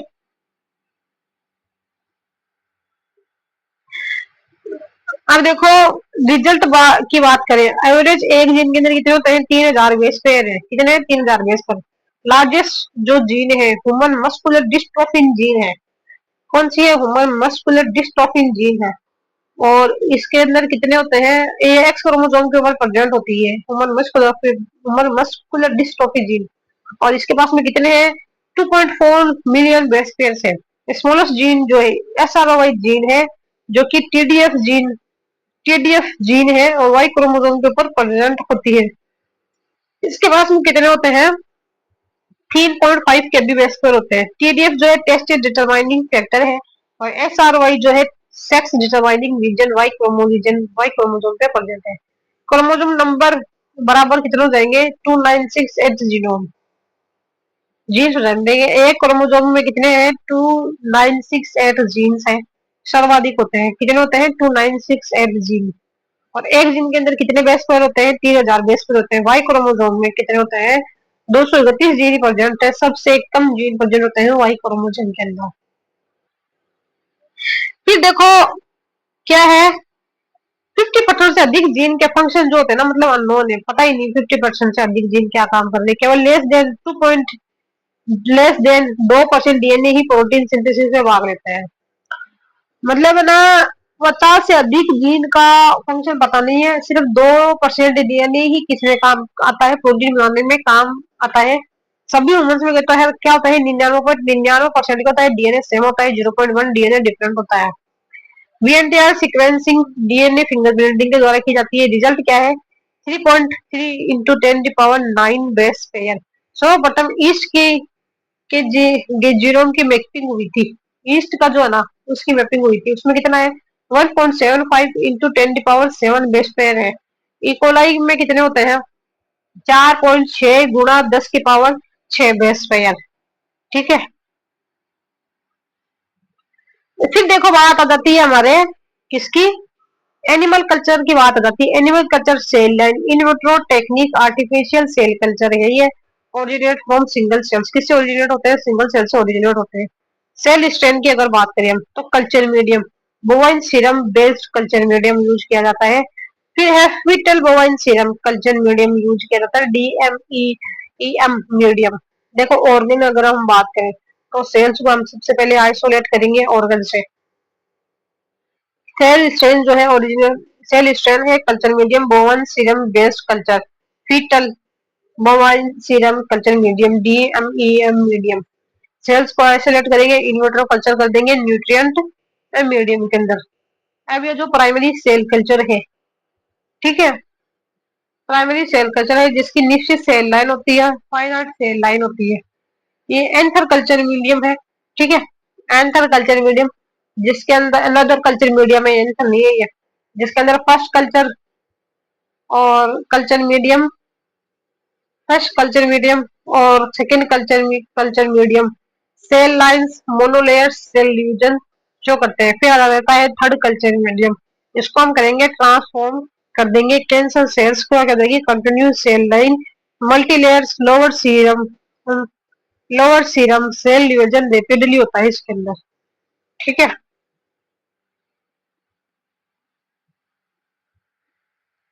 फिर देखो हम बात करें कैंसर सेल लाइन या कंटिन्यूस सेल लाइन की अगर हम बात करें, तो हेला सेल लाइन जो कि ह्यूमन सर्विकल कैंसर कार्सिनोजोन है, कैंसर करता है। कोर्स 7 मंकी किडनी के अंदर करता है। नॉर्मल या फाइनल सेल लाइन देखें हम, तो है MRCS और IMR90 HEK human epidermal keratino keratinocytes neonatal. चलिए देखें सेल स्ट्रेंथ की अगर हम बात करें, तो कुछ सेल्स मोर्फोलॉजिकली और जेनेटिकली क्या होती है, चेंज होती है। सेल स्ट्रेंथ कुछ सेल्स मोर्फोलॉजिकली और जेनेटिकली चेंज होती है। एप्लीकेशन देखें हम, तो डिजीज का डायग्नोसिस किया जाता है, ड्रग टॉक्सिसिटी को चेक किया जाता है, मॉडिफाइंग और डिजीज मॉडलिंग डिजीज का भी पता करा जाता है इसके अंदर। ठीक है, इसी के साथ ये कंप्लीट हो जाता है। अब नेक्स्ट हम नेक्स्ट के अंदर देखेंगे, तब तक के लिए बाय बाय, टेक केयर, अपना ख्याल रखें।